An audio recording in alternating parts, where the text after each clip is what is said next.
Coming up on this episode of DL Weekly, the new Magic Keys program. We have all the details released today. The Jungle Cruise premieres at the park. More food locations have reopened. More features in the Disneyland app. We answer your submitted questions and more. DL Weekly starts now. Well, hello there. Welcome to our unbirthday party. For your safety, please be sure to stay listening with your hands, arms, feet, and ears inside the podcast. And please, do give Tag and Teresa easier trivia questions. Well, it seems DL Weekly is about to begin. Have a most wonderful time. Perhaps tea time.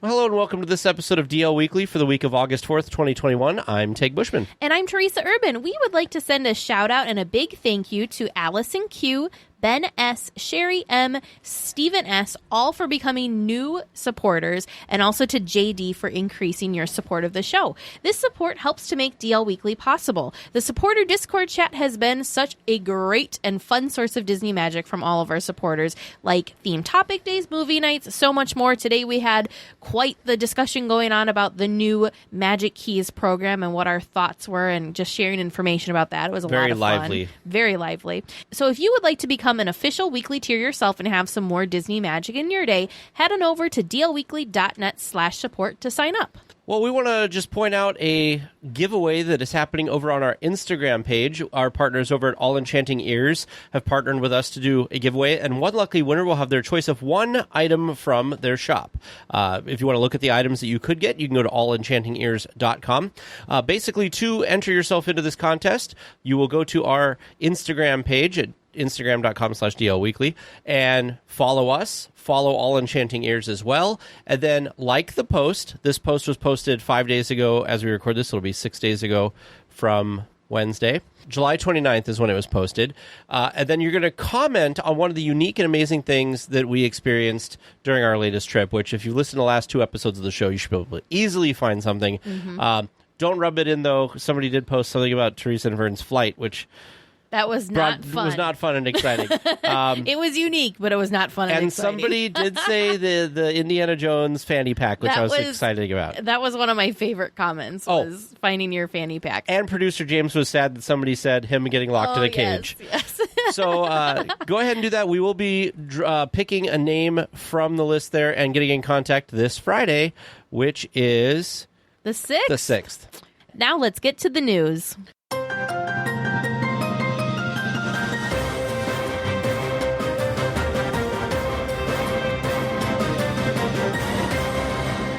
Well, Disneyland unveiled their new annual pass holder program, now called Magic Key. The new program looks to be a reskin of the old program with 4 tiers of passes.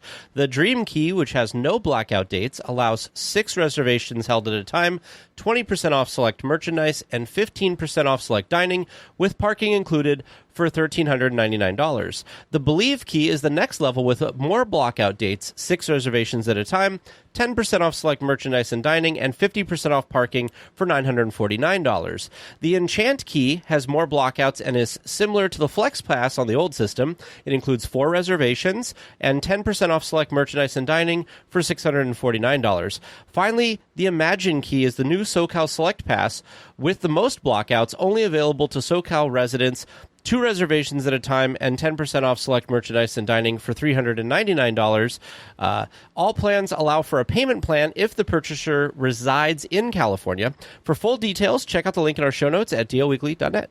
So I think Tag and I both agree this was kind of a whirlwind of emotions, an emotional whirlwind for us, if you will. So we, like everyone... super excited about what's it going to be, had all these, we even were talking about it in our group chat earlier with weekly tiers, hey, what do you think it's going to be? So when the announcement was finally made, it was kind of so I was surprised. I really thought that Disney was going to take this and they had a clean slate, right? This was a great opportunity for them to do whatever they wanted with the program. So I was expecting not the same thing. I feel like even way back when they introduced the Flex Pass, we knew that the reservation system would be coming, and we felt that would be coming to all pass levels. So for me... Before the pandemic. Yep, pre-pandemic. So for me, the fact that they have reservations for all pass levels, I wasn't surprised with that, but I was surprised that it's kind of sort of unlimited. However, I don't know. It makes sense. I get it. I'm just overall, my overall feeling for it, even though I was hoping for more, I'm just really excited that there's going to be a pass program again. I'm excited that we can get our passes again. Like this month, you can get a new pass starting August 25th. So for our next trips, we're going to be pass holders again, which is pretty exciting. Well, you're going to be a pass holder again. I haven't been a pass holder for a long time since we started the podcast, but it'll be exciting to finally have one while we're doing the podcast. Yes, which I'm going to sidetrack just a little before you go on your thoughts about the pass. We do have a special announcement to make because the first time that we get to use our shiny new Magic Key pass. Also, another side note, I feel like we need to figure out a better name for this because Magic Key holder is that's a lot. AP holder, or AP, great. MK, kind of weird. So I'm curious. MK makes you think Magic Kingdom, and yeah, that's I'm curious how that's going to work. Anyways, so the first time that Tag and I will get to use our shiny new passes will be much sooner than we thought, which is great. We booked tickets. We had to try and be very sneaky about this because we didn't want to let all the details out before, but we booked tickets and we will be out at the end of September to enjoy the Oogie Boogie Bash. We'll be bashing on September 26th. We're going to be in the parks just a couple of days. We're doing not a full week, but more extended than a long weekend. We're really, really excited to be back out in the parks one more time this year. And with this new pass, we were thinking that we were going to have to pick days. Yeah. But with the pass, you can park hop after 1 p.m. So not going to be a problem. We're super excited. More details to come, of course, on our trip. We'll probably have another meetup and all that sort of fun stuff. But more details to come on that later. I kept forgetting we weren't supposed to talk about it. So if you've been to our website in the last 2 or 3 days, there is a Oogie Boogie Bash trip countdown that's been on the side of the site. We kind of leaked it on our live stream, public live stream too. So yeah, we were just too excited. I'm just impressed that we kept it under wraps until we got back from the July trip. So a couple things before I get into my thoughts on it that came up a little bit later in the day was first that if you, within the first, 66 days, right? 66 days. In the first 66 days, if you join this new program, you will get a welcome kit that is based off of the 66th anniversary of the park, which is nice. Do you know what that welcome kit includes? Not just a magnet, not just a pin, but a button. Now, here's the question for you. Would you rather have the button or a physical card? Don't do me that way. Because it sounds like you'll get a paper card like you would a regular day guest. So, or otherwise it's mainly just sitting in your app. Yeah, so physical pass cards. I was a little bit more hurt by this than I should have been. We were joking earlier. I said, with it being the Magic Key program, wouldn't it be cool if we got a key? I knew this wasn't a thing. Obviously, you're going to have some sort of scannable item, right? Yeah. So I'm instead of a boring old plastic card, what if they gave us keys and we got keys to the, keys to the kingdom, keys to Disneyland? How cool would that be? Well, Tag's it'll probably just be a card. He's or maybe it'll just be on the app. I'm oh no, don't say that. That's so, I love the card. I don't know what's so magical about the card, but it's just, I'm a nerd. I've been carrying my pass in my wallet daily just cuz. So that's me. You just having that little bit of Disney magic with you every day. Yeah, and it's just fun. It you have your phone every day. The app's in there. Yeah, but when I'm in my wallet and I see it puts a smile on my face. Okay. But yeah, so they did announce that physical pass cards, you can request a paper pass card at the Disneyland Resort main entrance ticket booth, but there could be a non-refundable fee of $20 could be required to obtain or replace said paper pass. I'm not okay. First of all, paper, you couldn't at least give us a plastic card. No, they're trying to save money. I know, but paper's not going to hold up. So I was joking that I was going to have to bring my laminator. I mean, you should have known this because when we were there, they didn't want your physical card. They wanted you to scan your app. Yeah, but I was blaming that on the fact that the legacy pass holder thing was this kind of intermediate thing. So yeah, so the paper thing just kind of just stings. I would have rather. I have a laminator. Do you want to laminate it? Well, I'm going to have to pay possibly $20 for my paper card. I'm not paying I don't think they're going to charge you $20 for the first one. I think it's if you lost it, they're going to charge you $20. So I'm curious though, because so when we went this past time, we had our tickets on our app. First day we scan them in, they give us a paper card. So I wonder, now that annual pass holders don't necessarily have a physical card, are you going to get a paper ticket each time you visit the parks? I don't think so, like because one I of think the that, turnstile tickets. like, what's the difference between what they're saying here?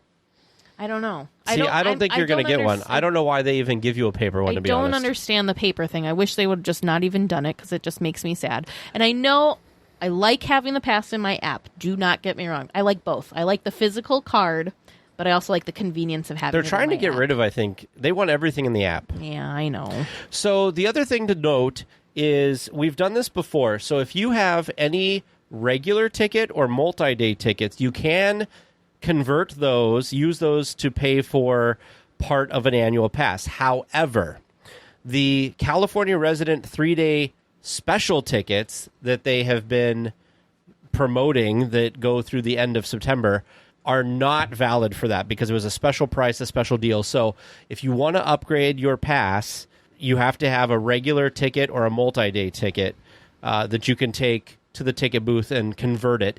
And what will happen is, if you're let's say you have a 5-day park hopper and you're on day 3 and you decide that you want to get an annual pass, when you go to trade that in, it will go back to the first day you came in with that ticket, which is what they did before when you converted yours. So, but the 3-day ones cannot be done. So anybody who's been buying the special deal ones that I think, what was it, like $83 a day or something, if you used them, you can't use those to upgrade. My thoughts now. So I was very disappointed at this announcement, because somebody leaked in our chat. Well, it wasn't leaked in our chat. Somebody leaked on Blog Mickey what the tiers were going to be about an hour before the official announcement came out. And I looked at it and I'm like, I don't know. This seems like the old program with different names. The pricing seems about the same. The benefits. The only thing different, there's 2 things that like stand out to me. One, there's no Max Pass on any of these.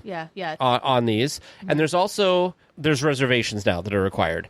So to me, why did they spend all of these months working on this to give us basically the same thing before, except for now it doesn't have it doesn't have Max Pass and we have to do a reservation. Well, I'm curious if some of those, if add-ons like Max Pass and PhotoPass, if those maybe will be things that you can do later. Like, they haven't announced that. They just announced like the core of the program, if you will. Now maybe there will be maybe who knows, there'll be add-ons, maybe not, because PhotoPass, like Max Pass, I feel like we're in this weird limbo with Fast Pass in general right now, so I can see how maybe not offer that on passes, but PhotoPass I would think would be why wouldn't you offer some sort of special deal for PhotoPass? I don't know. We were joking, like, maybe because they had all those surveys that had people say what they wanted, what they liked, what they didn't like, whatever. So we were joking that maybe like the results were just kind of all across the board, and they're like, well, the old system wasn't that bad. We'll just do some tweaks, and poof, there we are. So it'll be interesting. Again, overall, I'm just happy that it's back. Yeah. So for our standpoint of being able to go and make our trips more affordable to be able to go, we could probably squeeze probably at least one extra trip a year now out of things, because we don't have to buy tickets every single time, which is nice. And I think a lot of people, the $3.99 pass is really good. There are a ton of blockout dates that $3.99 pass. In fact, somebody had posted in the chat. Yeah, so Gothic Rosie had this really great, I don't know if you follow her on Facebook, but she had this really great graphic that she made for this, and it says for each of the different levels what the available days are. So for the Dream, that's the highest tier, it's 365, no blackouts. Believe there's 317 days available. Enchant, which is the one we're looking at, had 219 days available, but the Imagine Pass, it is the lowest price point, it is just $3.99, has 147 days available. So it kind of, it really depends on what you're looking for. We just totally lucked out. We have some, like we were talking about, trips planned. So we looked at the calendar, the blackout calendar for our trips that we already had planned, and it just worked out that they were available under the Enchant level. So that's why we decided to start with that level. The other thing to think about too, if you're kind of a little nervous about looking at the park calendars and like, oh gosh, I don't know what my trips are going to be like next year, you know, how much you can always get a pass. And if that pass doesn't work for you, you can always upgrade. So say you decide to start with the Imagine Pass because you live in California or you live in Southern California and the blackout days are just really, really not doing it for you. You can always upgrade to the Enchanter, to the Leave. You can always upgrade. You just can't start at a higher level and then downgrade is the thing. Right. So I've been telling people if you're not quite sure what pass to get, go with the lower option, see how it works, and then if needed, bump up. The other thing that wasn't exactly clear at the beginning, but we've since realized is you can do those payment plans again. That was something that people were concerned about. So, yes, you have to pay $179 down payment, basically, and that's basically like the cost of a ticket for that day, so you're not going to like refund it or whatever. The payment for the Dream level is actually only $101.67 a month, which actually is not that bad. The Believe payment would be $64.17. The Enchant would be $39.17, and the Imagine one is only $18.33. For less than $20 a month, you can have a pass. Now, the payment plans are only open to residents of California. So us out-of-state people not able to do the payment plans, we do have to pay for our passes up front. So yeah, I don't know. Overall, slightly disappointed, but just really happy that there's something back like Tag. I was expecting something more creative and different and fun, but I'm just glad that we don't have to pay full price tickets each time we go out. The other fine print that made me realize that this may not be... So it's on the surface, it seems very similar to what we had before, but as I was reading the terms and conditions, because it seemed like they hid a lot of like details in there, was that it seems like they may get to a point like they did a couple years ago where they were limiting the SoCal passes. Yeah. It sounds like in their terms and conditions that they could limit any of these passes at any time. So come the 25th, I would not be necessarily surprised if certain tiers of the pass are like, we've hit the limit, we're selling of those right now. Yeah. And now you just have to wait for it to open up again. Because that's what they did with the SoCal pass before COVID. It'll be interesting because with how they're doing it now, because, right, our new pass program requires reservations to get into the parks. Well, the one thing that also needs to happen is just the regular day visitors or the regular, the people that are buying the multi-day tickets also are needing reservations. So Disney has a really good feel and they have a really good look and they have a lot of control as to how many people are coming into the parks per day versus with the, pre-pandemic stuff. It was just kind of whoever showed up, and if there was, are they at capacity or are they not at capacity? It was kind of all over the place. So it'll be interesting to see how much Disney watches the trends, watches the numbers. I know when we were in Florida last year, right, we were just regular old ticket holders. Florida never got rid of their annual pass program, so they did have annual pass holders wanting to visit the parks as well. They had some sort of system figured out where a normal, like, day ticket person had we're just going to put numbers out. 60% of the reservations were set aside for normal day ticket type people, vacationers or whatever. And then the other 40% of reservations were set aside for the annual pass holders. Well, the problem they were running into was the annual pass holder calendar was booked up solid. There were no reservations left for annual pass holders. However, they weren't getting a lot of people coming in with the day tickets. So they had a lot of open availability on the opposite side of the calendar. So it'll be interesting to see how much Disney kind of moves the pools, if they move the pools. I don't think they're going to say, oh, you have the higher tiered pass, so of the 40% of availability for pass holders, 20% is for that higher tier. I don't think they're going to get that specific with it.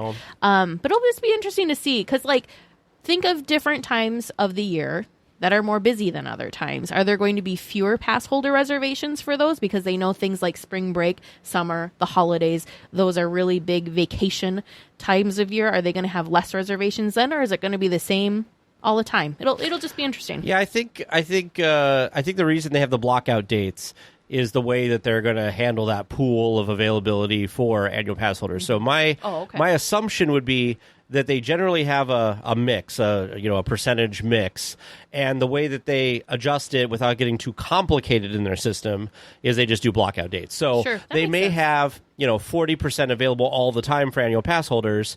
Well, 40% during Christmas will all be available for those higher paid people, where the other people are blocked out so they can't get it. Sure, that makes sense. I also think that Disney is going to look at this and they're going to be adjusting numbers on the back end like crazy. Mm-hmm. And the good thing about this for them is nobody knows what those numbers are. So you can't really tell if they've made any changes, because how are you going to know?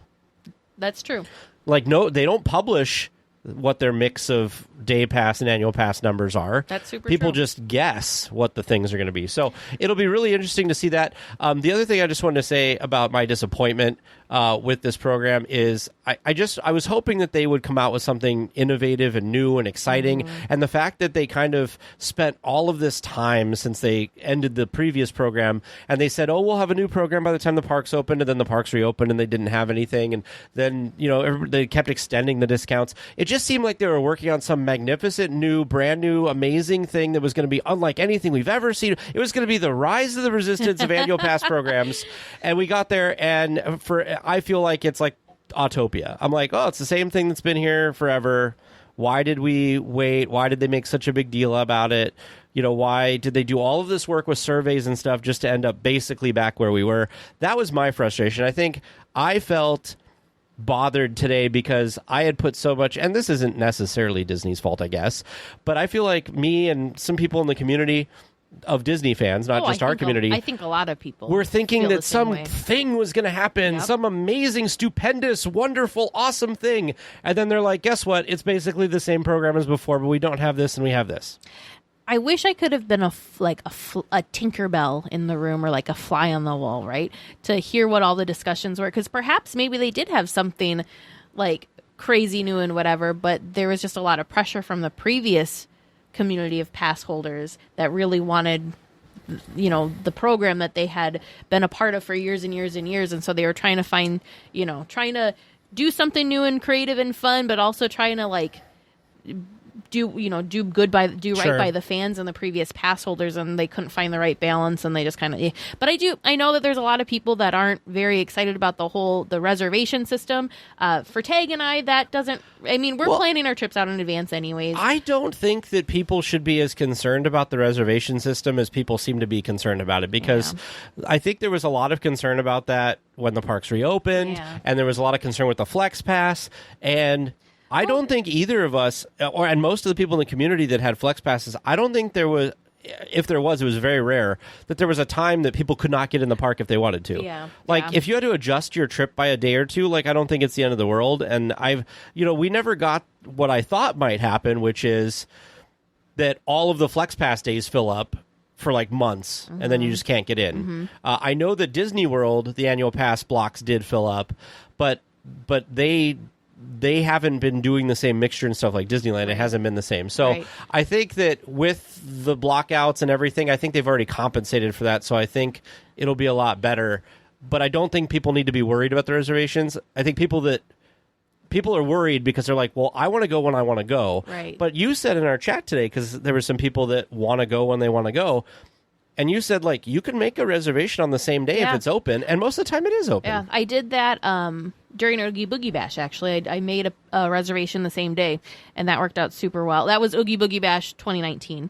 The other thing, too, is if you have... They're going to be pretty... I was surprised. They're going to be pretty lenient with reservations. I think you get in trouble once you, miss 3 park reservations. Yeah. And you just have to enter the park at some point in the day. They don't care if it's, before a certain time or after a certain time. So if you want to go to the park and head to the park after work, that's fine. They don't care that you you scanned in at 6 p.m. Nobody's upset about that. I think I read too that to cancel, if you're going to cancel a reservation, to not get in trouble, it has to be by midnight the day before or something, which I thought was incredibly lenient, because the odds of somebody else filling that spot that you just vacated are not very high. So anyways, it'll be interesting. It's going to be different for sure. But I'm just glad that something's back. Now, one other aspect that we didn't talk about is the park hopping option that comes with this. Oh, yeah. They kept it to what is the park hopping option Yep. now, that you can't park hop until 1 p.m. What do you feel about that?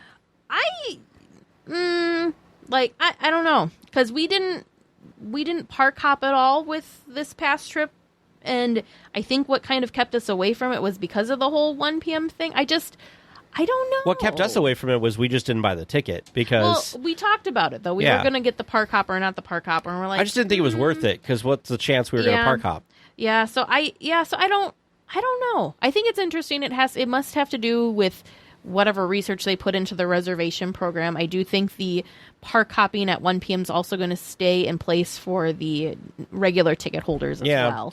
I just find it interesting because based on reports of pre-COVID and all this stuff, it seemed like what would happen would be that people would be in DCA and then, or in Disneyland, and then people would hop over for the nighttime entertainment. Yeah. And so, like, World of Color would get really busy because people would leave Disneyland for that, or Disneyland would get busy because of Fantasmic. So I feel like holding off park hopping till 1, I guess that just opens up the turnstiles for people in the morning who are trying to get in for the first time, and they're not waiting for someone who's already been in a park for a couple hours. But I don't know. I guess I don't care. Yeah, I'm also kind of not very familiar with how the park hopping works. Like, I don't know, but since we didn't actually experience it ourselves, do you have to park hop? Like, if say my first park reservation is Disneyland, what if I stay in Disneyland until 3 p.m. and then go over to DCA at that time? Is that okay? Yeah. Like, I didn't know if the shift had to happen at 1. And once I go to DCA, can I come back? Can I hop back over to Disneyland, or am I committed to DCA? I think you just can't make your first hop until 1. Oh, okay. And I'd love to know from somebody who knows better, like, why 1 o'clock is the magic time. The Lunch. one thing that did help too was it's food. We're driven by our stomachs. Was also the time at noon was the getting your passes, your boarding passes. Oh, yeah. So maybe 1 o'clock is good because you would already know if you had a boarding pass, and then maybe you wouldn't park hop because you didn't get it or whatever. Yeah. I don't know. It's just an interesting little tidbit. Now, there are some benefits that they have that they didn't have before, which I think everybody's kind of I've glazed over. You, I think, have been excited. I glazed over, and then I went back because when this was first announced, the first thing I did was look at pricing and look at calendars, because that's what that's what we're used to, right? And so then later I was looking through it when I had more time, and I was like, oh, they've got a little thing for program overview, and exciting additional benefits. What's that? Well, some new benefits. So this is some new stuff. Some of it's the same. We have this as annual pass holders, but some of it is new. They are going to have extra benefits for Magic Key holders to enjoy throughout the year.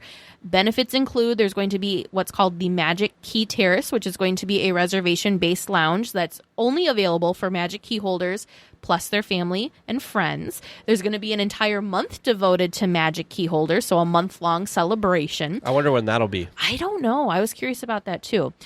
Special experiences and collectibles. We kind of have that going on now. First access opportunities. Downtown Disney District will have discounts at participating locations. Same thing with annual passes. There's going to be Magic Key merchandise, novelty menu items, and more. So, again, things like specific popcorn buckets and sippers that are just for Magic Key holders. There's going to be Magic Key Disney PhotoPass opportunities, so special photo op spots and opportunities that they're going to sprinkle in throughout the year, and embroidery, special options for Magic Key pass holders at select locations for embroidery. I'm curious, like you said earlier, what the logo is going to be for this, because right now, like, the AP logo looks really nice, and I've seen the embroidered stuff before. And AP sounds so much easier, rolls off the tongue better than MK or key holder. It's just kind of, so it'll be interesting. I'm very curious how it's gonna be, like, shortened and branded like now, they did AP. Liberty's asking in the chat about where this terrace will be. I think this will be the Wine Country Trattoria, because that seems terracey. Yeah, so currently the Legacy Pass holders have the Wine Country Trattoria. There's a separate area that is just for Legacy Pass holders. So I don't know if it's going to continue if it's the same thing, they're going to continue it, or if perhaps there's a different place.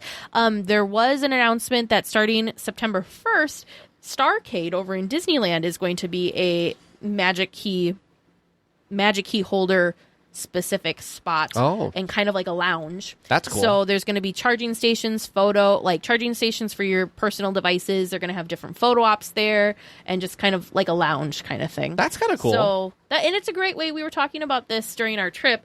Poor Tomorrowland. We were standing in the queue for Space Mountain and we were just kind of looking around and you just see all of these like pieces of extinct attractions as you're standing in the queue for Space Mountain. You've got the Starcade. You can still see the like neon lit all Sure. nicely for the now extinct Starcade. Of course, you've got the People Mover tracks. You know, you just see don't talk to me about the People Mover and tracks. I can't even remember what it's called now. What was the thing that was on top of the The Observatron. the Observatron thing? And then you like look over and you see the previous Interventions building that's now Launch Bay. That's kind of a defunct thing. And it was just really sad standing there. I was like, oh. So I'm glad that they're doing something different with I'll tell these you what, spaces. though, since your ticket's going to be just be in your phone and they're pushing all this phone stuff, a charging station is going to be Right. extremely handy. It's going to be necessary. So anyways, extra little perks. Oh, and then the other thing too is there's going to be a community. So you're going to have special access, and there's going to be a Magic Key portal specific in the Disneyland app where you get to find different news, overview of benefits, custom content, special offers, that sort of thing. And then they're going to have new platforms. They had this before for annual pass holders, but make sure you follow Disneyland Magic Key on Facebook and at Disneyland Magic Key on Instagram. They already have 4,420 Right. followers. No posts, but over 4,000 followers. I'm well, going we to follow know this what for our account. First 4,000 people are getting their passes. Right. Well, moving on. Sorry so much for But I do want to say before not we move moving on, before we move on, we want to know what your opinion is. So if you're in the Discord chat, there's a whole section of the chat now that you can go in there and talk about that over the next few days. If you are not part of the Discord chat, and we're just curious to hear what your opinions of this new program are. So feel free, please shoot us an email, feedback@dlweekly.net, and we'd love to hear what you guys think about it, because obviously we have opinions about it, but we're not exactly the average person because we're in the Correct. Midwest and we do Yep. it for a podcast. And so be interested to see what casual people think of this program, and tell us what level you're going to get, if you're going to get one. Mm-hmm. Well, the world-famous Jungle Cruise had a world premiere at Disneyland on July 24th, which sadly was just like 3 days after we left the park. But the cast from the movie rode the original attraction and then were accompanied by Jungle Cruise skippers down the red carpet on the Small World Mall to the premiere held in the Fantasyland Theater. Side note, I was very excited because one of our favorite skippers, Amanda Beth, got to be one of the skippers that was part of this whole thing. It was really fun and really cool to like recognize a face in the group. Of course, Justin and Rafa were there as well, the Disneyland ambassadors. So yeah, just super, super fun. It was really cool also just to see how they transformed parts of the park that we were literally there days before. And it was like this like red carpet, shiny, fancy movie premiere area. It was pretty neat. I'm just glad that they did this a lot better than when they did the Pirates premieres, because when they did the Pirates premieres, now it was very cool. I'm not saying it was not cool, because they put bleachers up around the Fantasmic viewing area, and they put a screen on the end of the island, and they brought the Columbia out for it and did all this cool stuff, because obviously it's Pirates. Mm-hmm. But it made, I mean, everybody knows New Orleans Square is already hard enough to get through without having all these bleachers you couldn't walk through. So, and then they had the red carpet down Main Street, which obviously impacted that. So I'm glad that this time it seemed like they brought the cast through like a backstage area to get them onto the Jungle Cruise boats, do a Jungle Cruise tour, get off, meet everybody kind of there, and then head back. I'm not sure how they got from the Jungle Cruise to It's a Small World Mall. I don't think they walked through the park. I can't imagine. They did something because they said that they were like heralded over there or whatever. Mm-hmm. But they did it in the Fantasyland Theater, which is great because they already have seats and stuff there that you could easily mask it around. You could put a screen there. It doesn't impact daily operations. So I think that the ops team at Disneyland and the people that came in to do this premiere there did a really nice job. Mm-hmm. Also, how freaking cool is it that they did, obviously, the park where the first Jungle Cruise was, they did this movie premiere at. It would have been super cool. For those of you who weren't on our stream, Teresa and I have both bought it on Premiere Access and watched it on our Disney Plus. It's great. How many times have you watched it now? I've only watched it once. Verna's watched it twice. Okay, well, which you said he was going to watch it Yep. twice. I've only watched it once too, but however, I thought it was great. And as I've watched later movies with Dwayne Johnson, I've really liked him in movies. He was really great in the Jumanji movies. It feels like not a huge jump to go from Jumanji to the Jungle Cruise. I thought the Jungle Cruise movie was really nice. Obviously, in the first 5 minutes, I know producer Vern was very excited because it was very Jungle Cruise-esque. It was. So I'm glad that they did this at the park, and it did it in a way that like was nice to the park and didn't totally obliterate things for everybody who was there. Also, it was my birthday, but I wasn't there.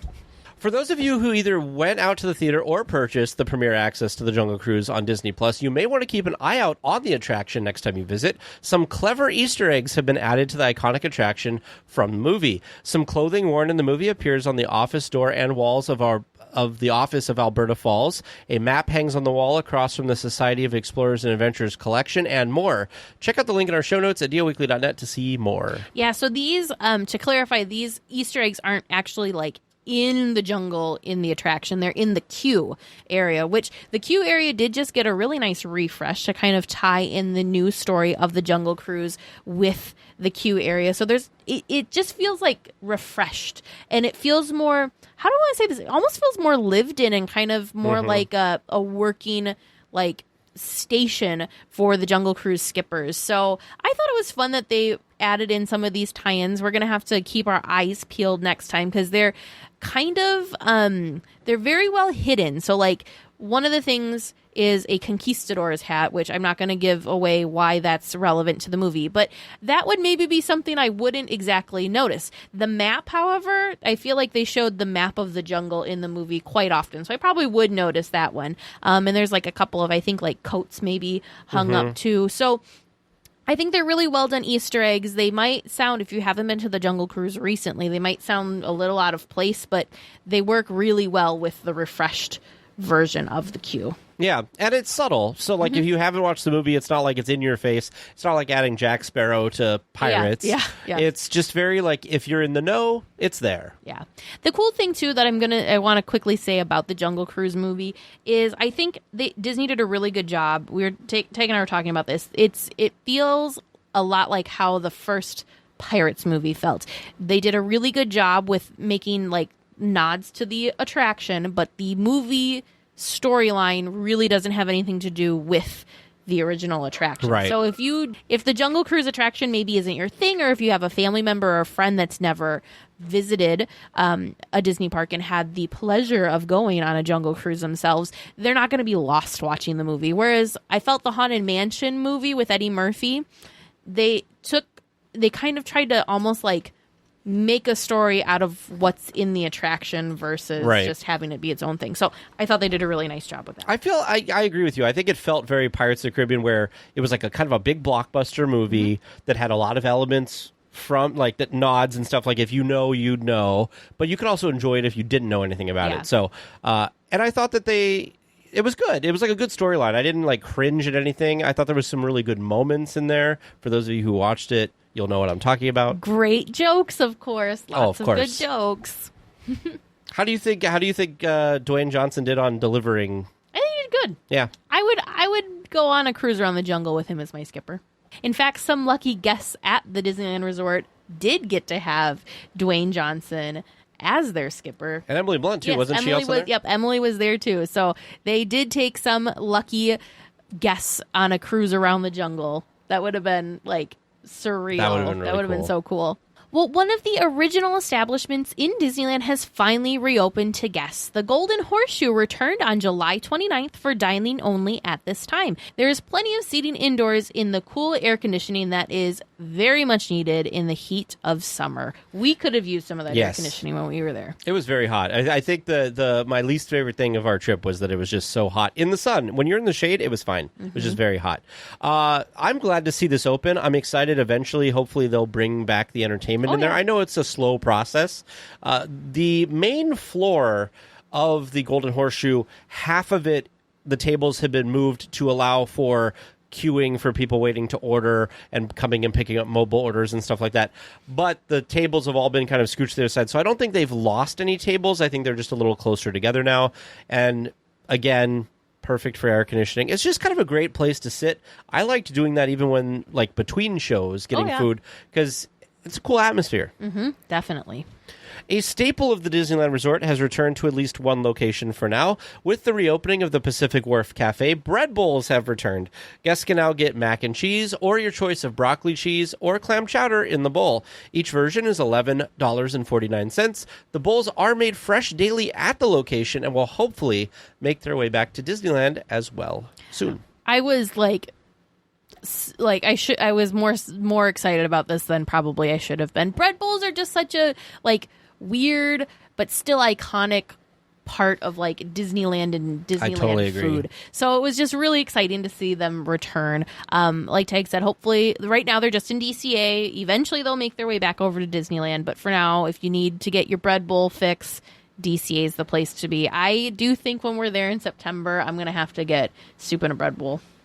Broccoli cheddar probably, right? Because you're not a clam person. Nope, I'm not a clam chowder person. And mac and cheese in a bread bowl seems heavy. Yeah, it seems like a little much for me. So I'm thinking broccoli cheese. I do think that they do, correct me if I'm wrong, but I do think they have salads that they do in bread bowls too, which that would be interesting. I've never had a salad in a bread bowl.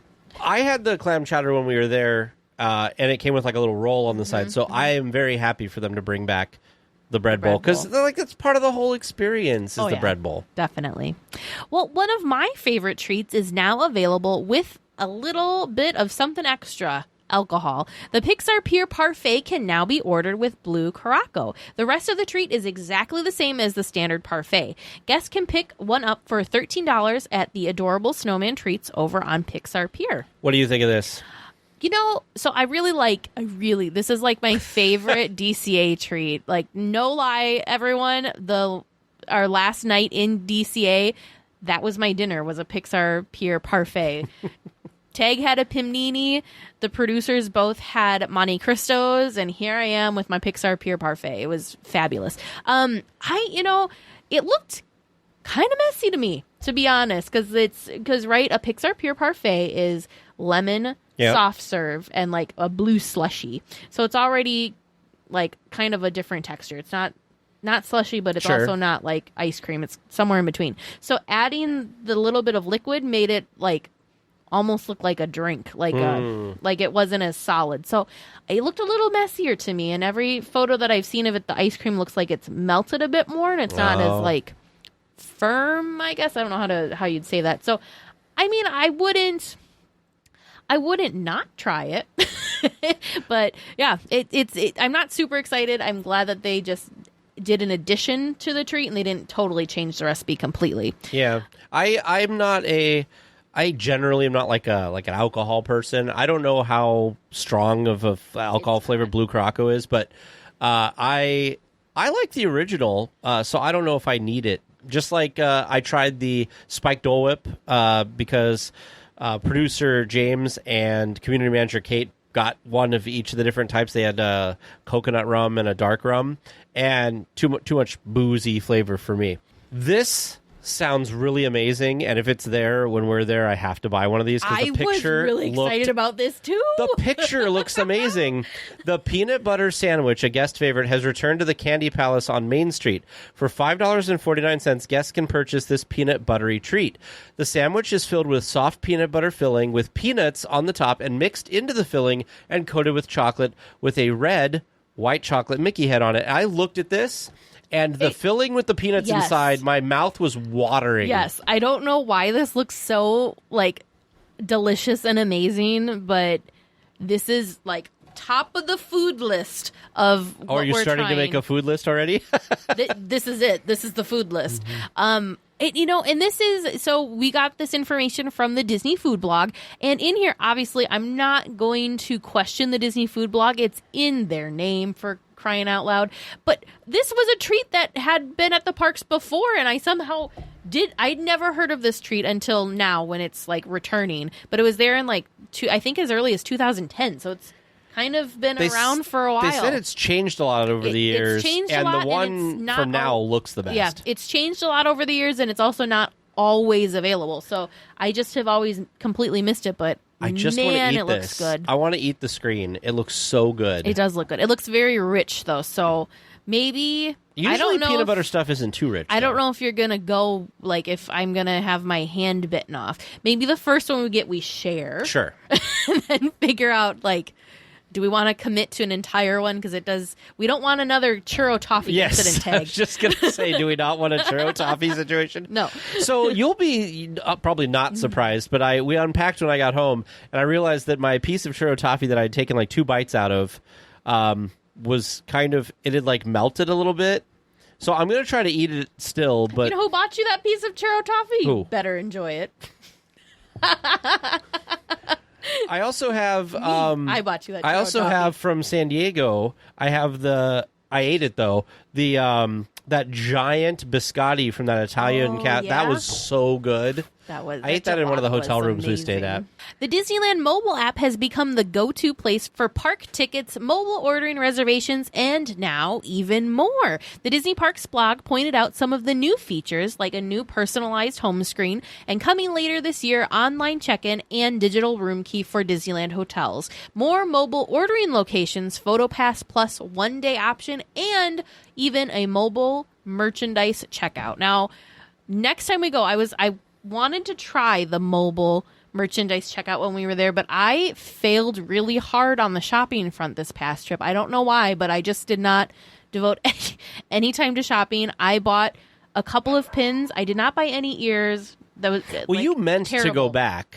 Yeah, I and meant to go didn't. back and it didn't work. The same thing happened for Touch of Disney. We meant to go back and then it was too late. This is what you should learn, that you have to shop early. I know. Well, the problem is we do other things and then just get distracted. D23 worked out well because I was taking photos of things I wanted to remember to get them later. But the problem that we had is we went to San Diego that day and we were going to go back that night, but we got back later than we thought. And we did pizza, and then it was like bedtime because you guys had to go early. It was already like the store was closing by the time That's we were eating pizza.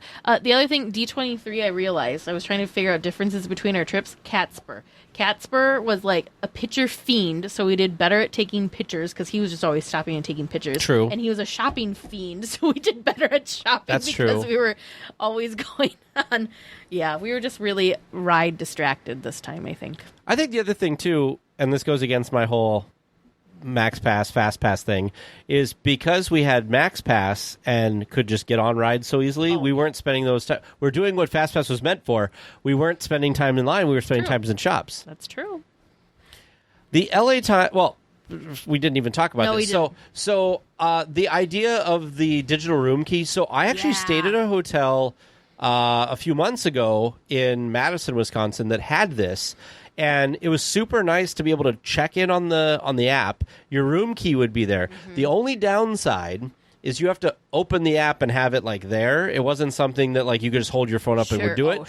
So unlike, but I guess you're getting out a key card and stuff. Get the card out of your pocket or wallet. But so I like we said earlier with the passes, I like the digital stuff. I think that the online check-in is also really good because, like, why should you have to go up to, especially if you have the room key on your phone now, why should you have to go up to the desk to check in? Well, and just how much easier is that for the cast members? You know, because then they're there for, like, the servicey type things and for the things that need their attention, you know? And if you can simplify a check-in process, I'm all for it, for sure. The LA Times recently posted an article about the new Stuntronic that had been flying high above Avengers Campus. They spoke with the team responsible for the Stuntronic and how the development process went. The delay in the land opening provided an opportunity to make the show even better by getting Tom Holland, who plays Peter Parker and Spider-Man in the movies, to record the dialogue for the show. Isn't that interesting? I thought that was always part of the show, but apparently not. I'm just, like, mind blown by that because I'm trying to figure why would you not have Tom Holland do that? So I'm just trying to, I got stuck on trying to figure out what it would have been. I think it was a timing thing. They were trying to get the land open. Yeah, but who would have been the voice of Spider-Man? I can't even form a sentence. That's how much it doesn't make sense to me. Wow. So I can't imagine that Tom Holland, brings energy to the pre-show, and I think kind of ties the whole attraction together because it's the current voice of Spider-Man, so it's really hard to think of someone else's voice there. It just would not have felt right.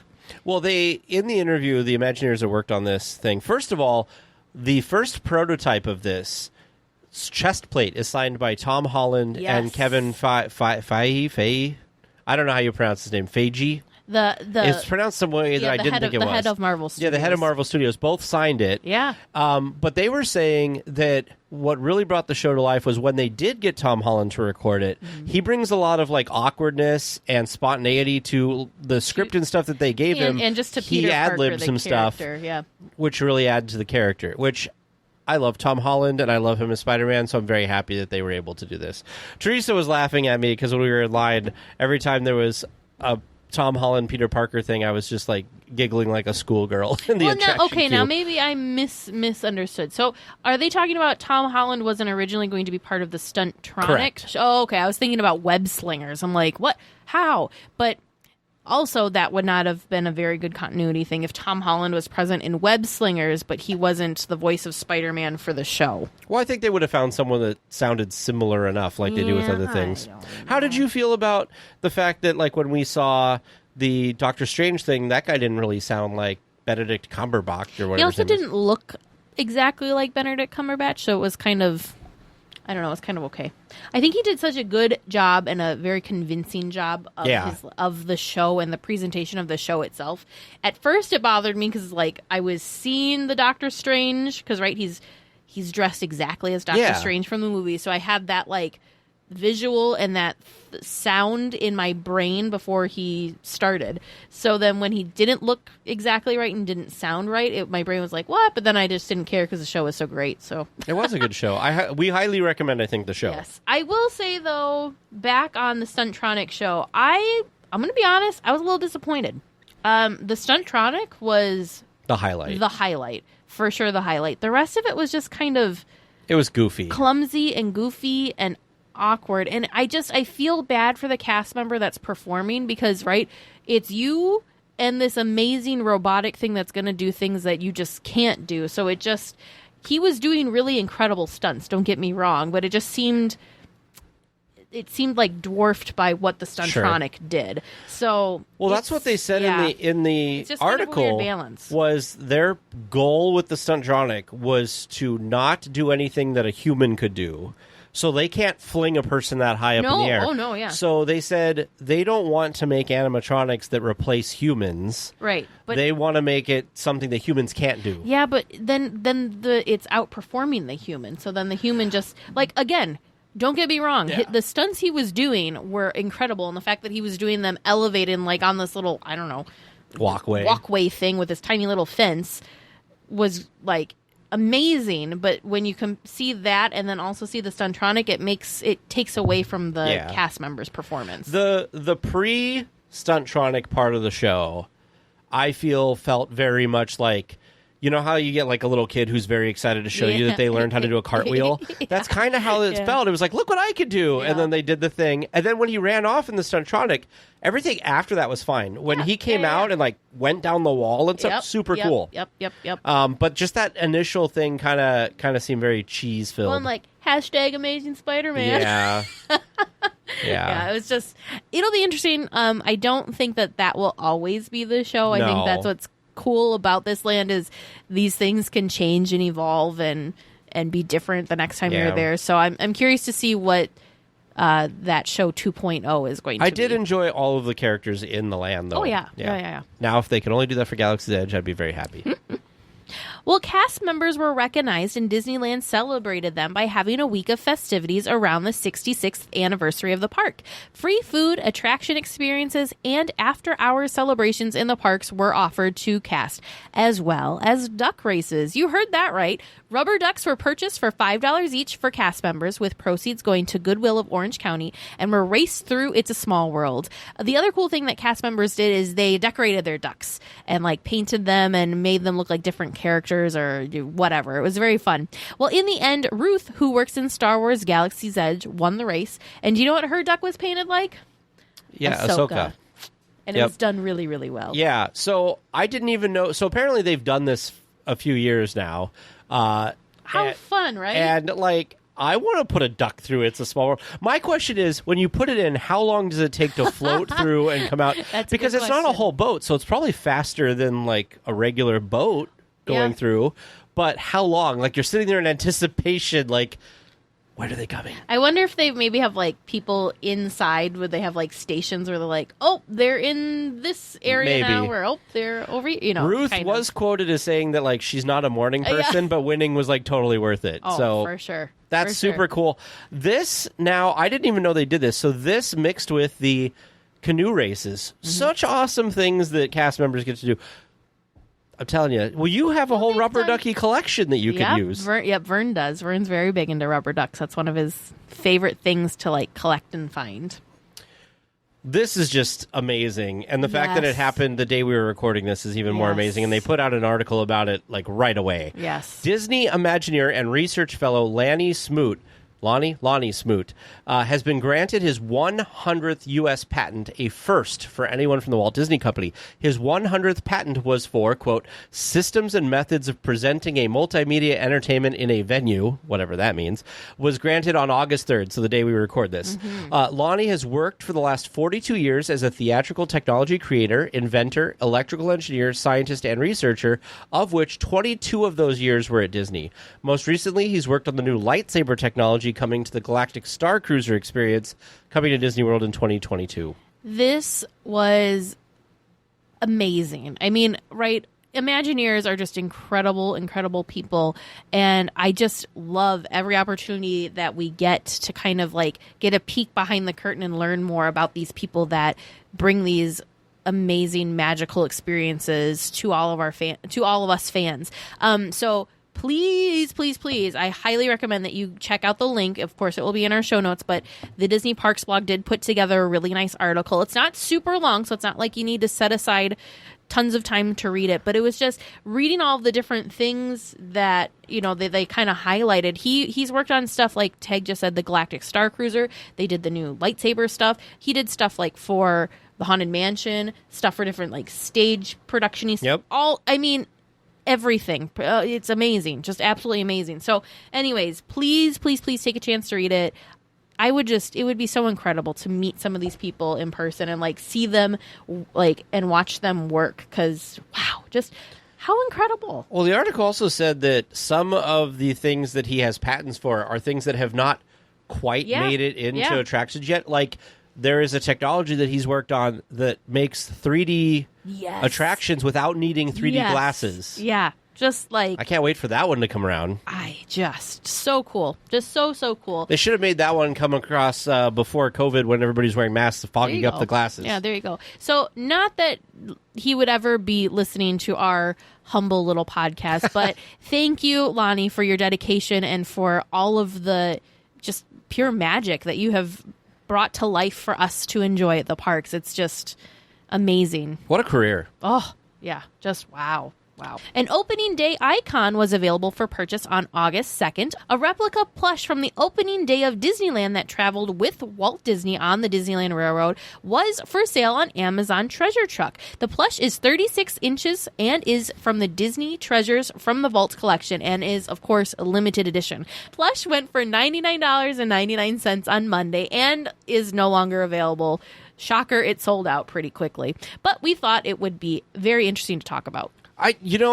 This was such an interesting thing. We have an article from Mice Chat linked in the show notes about this. They have a lot of history of the original one and stuff linked there as well, because, of course, it was in the exhibit that they had at the Bowers Museum. The original one was there, which was super cool to see. I believe it was also... Wasn't it on one of the shows on Disney Plus? Wasn't it like in the background, or they kind of talked quickly about it or something? I feel like I saw something. It may have been, yeah. But... This. Oh, you know what? I think it may have been in the Imagineering story. Gotcha. This Amazon Treasure Truck thing is very weird. So you go and whatever the deal is right now shows up on their page, but that's it. You can join like a text message thing, and they'll text you when it's available. I could not even get anywhere on their website to like see what this was or if it was sold out or what, because it was just confusing. So. I'm fairly certain it's sold out. They are limited things. This was a limited edition item, so pretty cool, though, that they brought this back for a limited time. I'm sure you could find it on eBay. Would you have bought one of these for $99.99? No, I would not have. I think it's very cool, and I can see why it would be very desirable for a collector. But yeah, not something. They said it was really large too. It was like the size of a toddler. Yeah, I would feel, and it comes like in this giant box. I would feel really like sad. You know, I have dogs, so I Luna would not invest in $100 plush. You mean $100 chew toy for Luna? Yeah, poor Mickey. The Disneyland Resort partnered with the Anaheim Union High School District to support Anaheim's innovative mentoring experience program. 6 students were selected to be paired with mentors at the resort to learn the ins and outs of working in experience integration, industrial engineering, finance, marketing, human resources, and public affairs. The internship lasted for 6 weeks and ended creating a business plan and presentation for a fictional theme park event is what they kind of ended the situation with. What a cool opportunity for some of the local high school students to do this, this mentorship or this program with the Disneyland Resort. I just think it's so cool when they have these opportunities. Because, right, it's a theme park. You don't think of things like, how do I get a job becoming, like, it's how do you become an Imagineer? How do you this? How do you do that? You know, it is a business. There are a ton of people that work there. So I think it's really cool when they kind of open their doors and let people kind of in to learn like the business side of things and learn the behind the magic kind of stuff as far as that goes. So I think that's really neat. If I could have been a Anaheim high school student, I totally would have been all about this. How fun. Well, Walt Disney Imagineering has been busy with Disney Paper Park Series online since the pandemic began, and they're at it once again. This time, they have created and posted a pop-up map of Disneyland that you can cut out and color. The Disney Parks blog also teased more creations in the series coming in the future. I started coloring my Main Street from months and months ago, and have not gone back to it. But I also printed out the castle because I wanted to make the castle. I need to find some time to finish this. I think it'd be real fun. These are so incredible, and they're so very detailed that it's crazy. It's so crazy, and it's so cool that they started this thing during the pandemic, during the shutdown, bringing a little bit of Disney magic into our homes. But it's even like more cool to me that they're continuing. There's no reason that they need to do this now, right? Because we can go to the parks, we can go visit. But I think it's so popular, and I think it's so cool that they're still doing it. Yeah, and the fact that Imagineering is involved and everything, it's just wonderful. So if you head to the link in our show notes, you can get the latest one, and they also have links to the previous ones. And like we said, it sounds like they're going to have some more in the future. Avast there. It'd be too late to alter course, mateys. And there be trivia questions lurking in every cove, waiting to be answered. Listen close and keep your ruddy Disney knowledge handy. That be the best way to answer correctly. And mark well me words, mateys. Dead men tell no tales. Here comes seeking questions and long-lost Disney information, eh?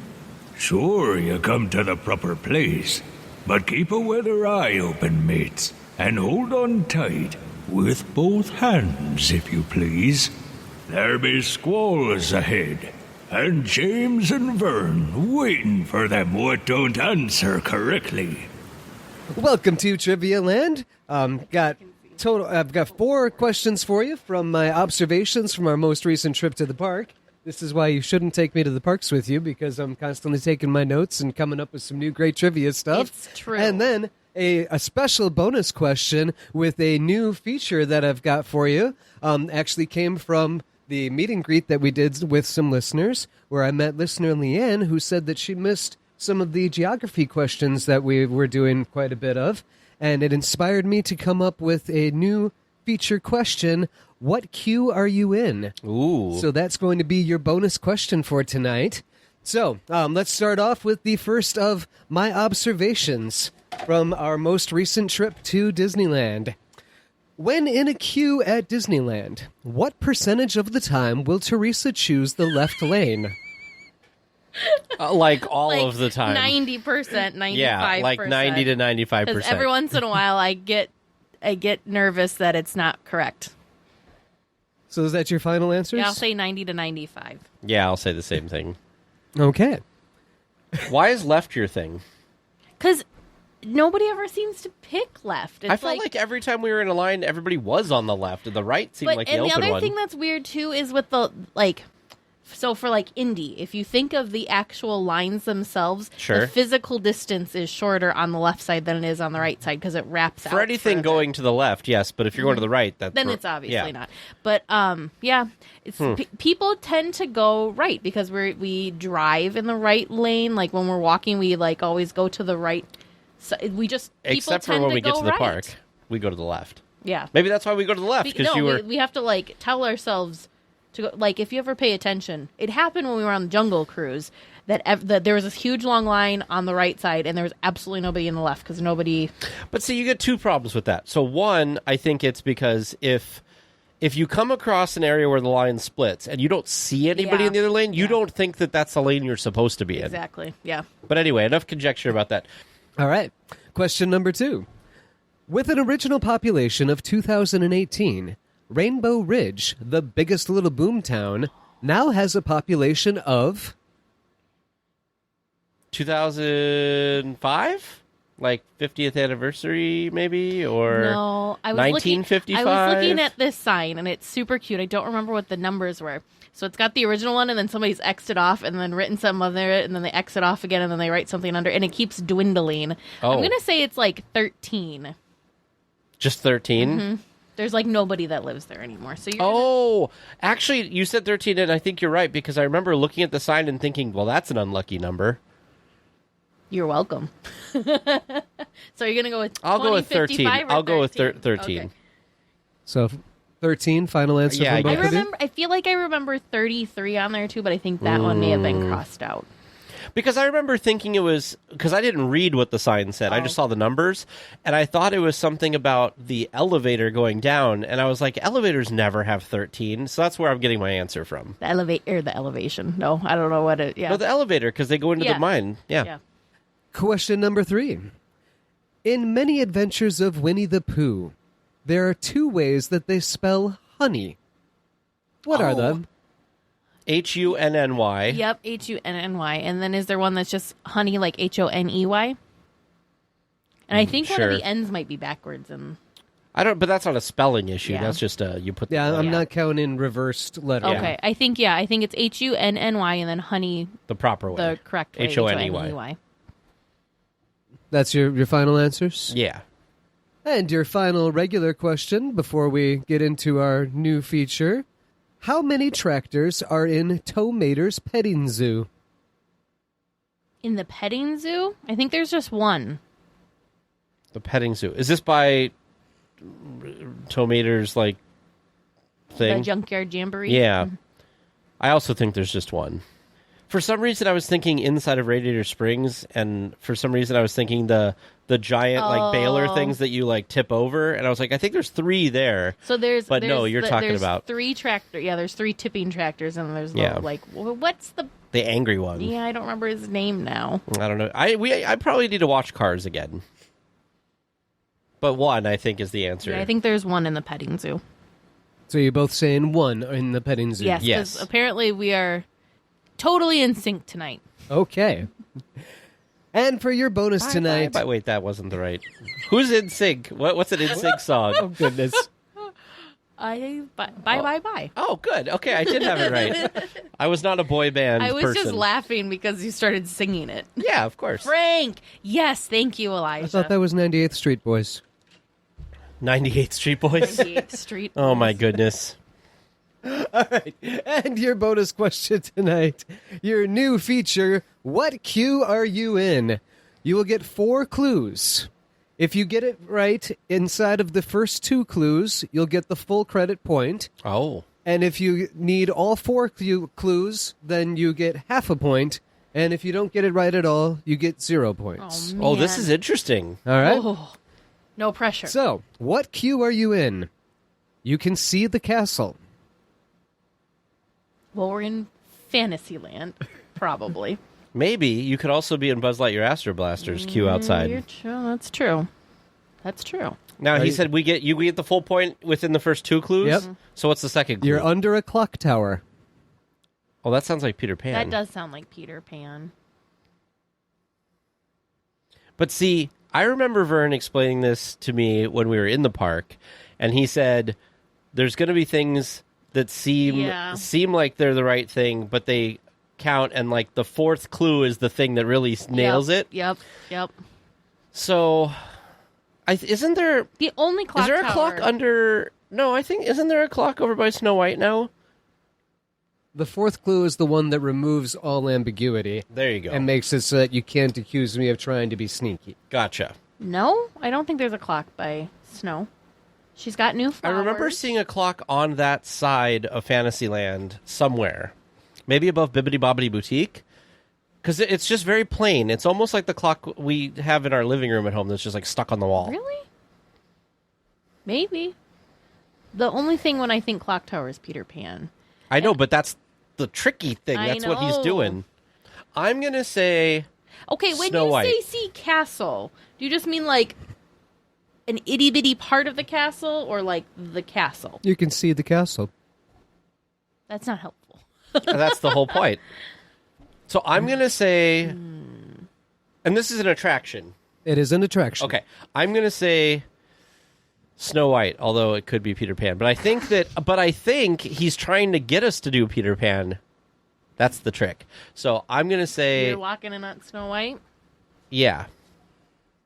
What are you going to say? Or do you want another clue and get less points? I think I need another clue. Okay, I'm stopping there. Teresa's going for another clue. Yep. All right. Third clue. You can see Bibbidi Bobbidi Boutique. Oh, well, that's Well, you could do that from Peter Pan as well.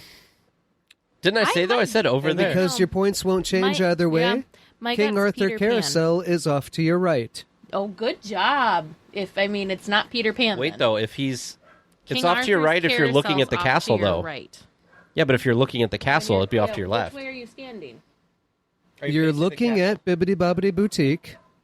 King Arthur Carousel is to your right. That's both. You're under a clock tower, and you can see the castle. I'm going to stick with Peter Pan. Okay. Teresa's going with Peter Pan. Yeah, that was my gut. I'm sticking I'm with my sticking. Snow White. I still don't know what it is. Yeah. Watch, it's like... I mean, we will. It's like Toad. Like Oh, maybe. Pinocchio. I don't think... Does Pinocchio have a clock? I'm rethinking all of the things I thought I knew about that area. There you go. All right, listeners, how do you think they did? How did you do listening at home? Do you think you've got the right answers? Do you think they got the right answers? Keep listening after tonight's discussion topic to find out. This week for our discussion topic, we are answering some listener-submitted questions. We asked a few episodes ago for you guys to submit some questions, and we got some pretty decent response. So we're going to quickly go through and answer some questions that you guys have asked us. First, a big shout out, though, to listener Chris M., who had actually came up with this idea, and she was the one that got this whole thing going. So thank you very much, Chris. She did, of course, enter in some of her own questions as well that we will, of course, answer. So thank you again to Chris. So there's really no rhyme or reason. We kind of just have a whole list of questions here. So we're just going to start at the top and work our way down. Some of it might seem out of order because there's some questions about like how we met and the backstory, which maybe we should start with, but it's kind of in a random order. So we're just going to go in the order to make sure we don't miss any questions. So the first question we got was, I don't remember if you've mentioned this before, but there's a silly question I have for you. How did you both meet? Were we relatives, coworkers? Did you find each other through Disney? I've always been curious because of your great chemistry as hosts, sweet and salty, especially tonight. I laughed so hard at that, the sweet and salty thing. That was... Well, you're That was sweet great. and I'm salty. You compliment each other well, and I enjoy your banter and two different points of view. So how did we meet, Teresa? So, long story short, we met through mutual friends. Tag knew a friend of mine, and I was drugged to a party that Tag was hosting by my friend, and I, begrudgingly went because I'm like, I don't know anybody at this party. I don't know He didn't who's either. hosting it. It was just like, oh gosh, I don't know. Like, I don't know. Maybe this sounds weird since we do the podcast, but I'm not very outgoing normally. So going to a place filled with people I didn't know just did not sound fun to me, but I was trying to be a good friend to my friend Ryan. So I went with him, and yeah, that's how Tag and I met. We actually ended up talking more. We did. We hit it off and talked a ton that night. I even have a photo of us from that first night that we met at that party. So yeah, it was that was kind of it. And it was history from there. We have worked together a couple of times since then. We didn't even know that we were both interested in Disney at first, and kind of found that out later down the road, because being a Midwest Disney nerd is kind of a weird thing here. So we weren't really outward about it. We're obviously way more outward about it now because of the podcast, but it wasn't something that came up that first night that we met. And I asked Teresa to do the podcast because I knew that like she was really good with people, because we had worked in customer service together, and I knew she was really great with people, and she was super friendly and had that kind of demeanor of like that bright happiness that sometimes I'm just more to the point and kind of bland. So I was like, I think it'd be good. And we both had the passion for it, and we both enjoyed and got into crazy. You could ask producers, James and Vern. We both have that same high energy level when it comes to Disney, which sometimes could be a little radioactive, perhaps, with the amount of energy moving around. So yeah, it definitely, we build off each other. Yeah. I was just trying to think. I was going to try and pull up when it was that we met. Was it 2009. Was it 9? Mm-hmm. That's what I was thinking. So, yeah, we've been friends since 2009. Yeah. In fact, we went on a trip that same year, because was it 2009 or 10? That year? I don't remember. But, yeah, we did a road trip, and we drove out to New York. Yeah. So, next question was, I love Disneyland because of the way it makes me feel. When or where in the parks do the feels hit you the most? Of course, going past the turnstiles, but for this listener, it's anytime that there is a live show or live music. I feel like I have more feels for Disneyland than I do in DCA, but let's be fun and do it for both. So for Disneyland, I feel like the place I always seem to have the most like emotional response is actually when I'm leaving, because I always do my thing. I turn around as I'm about to go into the thing. I kind of take one last look, and then I kind of like do my little salute thing, and I'm like, until next time, and I turn around and I don't look back, and I just walk out. It's really funny. You just like beelines out. And well, here I am trying to take all these pictures, and you're like, nope, we're done. because that's just kind of how I want to, I've said goodbye. Yeah. Or until next time, and that's that. So that's, which is weird, because you'd think it'd be like entering. A lot of people get it when they enter and all this stuff, but it's leaving for me. And for DCA, Radiator Springs Racers, when you go through the thing and the music hits the top and that waterfall appears out of nowhere, chills every time. So those, I think, are two things that always get me. That's good. For Disneyland, I have a couple. So the first day is surprise. The first day, we'll be honest, is just a ball of emotions, and I'm like bouncing off the sides of everything like a kid that ate way too much sugar. But I really like what always is like very emotional for me is, of course, very exciting to go through the turnstiles and like that anticipation of finally getting in. But when you're in Town Square and you're just the first glimpses of Main Street, and then you round the corner and then there's the castle, I always have to like stop and like have a little like type of moment. So yeah. And then usually the hub, I get that same like super giddiness when I get to the hub. So many possibilities. Yep. Well, just like, because then you're close to the castle Sure. and the partner statue, and it's just like, it just, yeah. The other thing, fireworks. The shows also really hit me in the feels, but there's just, the fireworks show is just magical and just fun, and like, I feel like it just really kind of like is the perfect way to like conclude and end like a fun-filled Disney day. Because even if you had a terrible experience and waited in the heat for far too long for an attraction that wasn't worth, whatever. Like, even if you had some sort of bumps in your day, the fireworks, like, just that kind of conclusion of the night with the fireworks and all the energy from that show. I don't think I've ever had a bad fireworks experience. Because even the shows that I don't even think I've ever had a fireworks show that I was like, really? I don't know.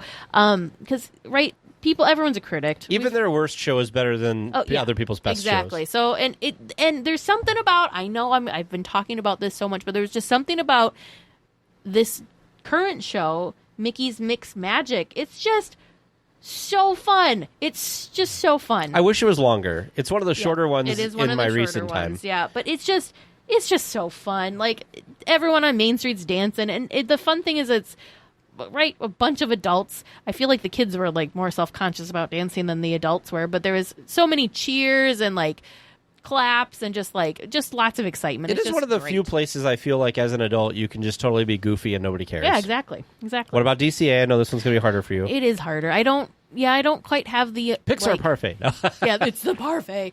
I don't quite have. It's the fun wheel. I think I get very like the like giddy moment for me is the like seeing the fun. The pal around, huh? Or seeing it.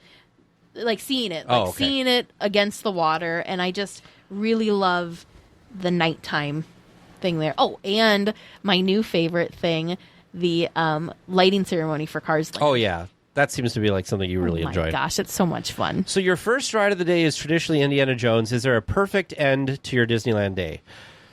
Now, if it's on the last day, generally I would say Indiana Jones, but the last time we had some problems, so I don't know if I would necessarily agree with that being that, at least this last trip. Matterhorn was actually a really cool end to the trip too, because it was kind of thrilling. I'm not as worried about what my final ride is. There's rides and attractions that I want to make sure that I do on my last day, but I'm not very specific about the last ride of the trip needs to be this. I tend to go for like more of like the e-ticket style ones. Like I don't think I'd end a trip with Splash Mountain because I don't want to walk out of the park soggy. A non e-ticket that I'd end my day with would be I'd end with like Haunted or Pirates. That would be okay because I feel like those are just so classic. But yeah, probably I did like doing Matterhorn. Matterhorn at night's just fun. Yeah. Indy's of course always fun. But it was, I almost prefer, don't chastise me for this, but I almost preferred ending with Matterhorn just because when you end, you have to walk through more of the park to get back to the gate versus... Well, then you should do Smuggler's Run because then you walk through the whole park. Exactly. But that was kind of fun to like walk up from behind the castle, have some time right in front of the castle. You kind of had this like more drawn out exit to the park because you're exiting is longer, I guess, than it was for Indy. I would say, now that I've thought about it for a little bit longer, the perfect end for me would be if I had time and people with me that were okay with this, I'd kind of just like to sit on Main Street and be one of the last people out of the park, like just people watch. And I feel like the last few times, this time was our first time back in Disneyland for over a year, so it was really high energy and whatever. And so... I feel like maybe when we're there in September, we'll have a moment like that where we're a little more chill about it.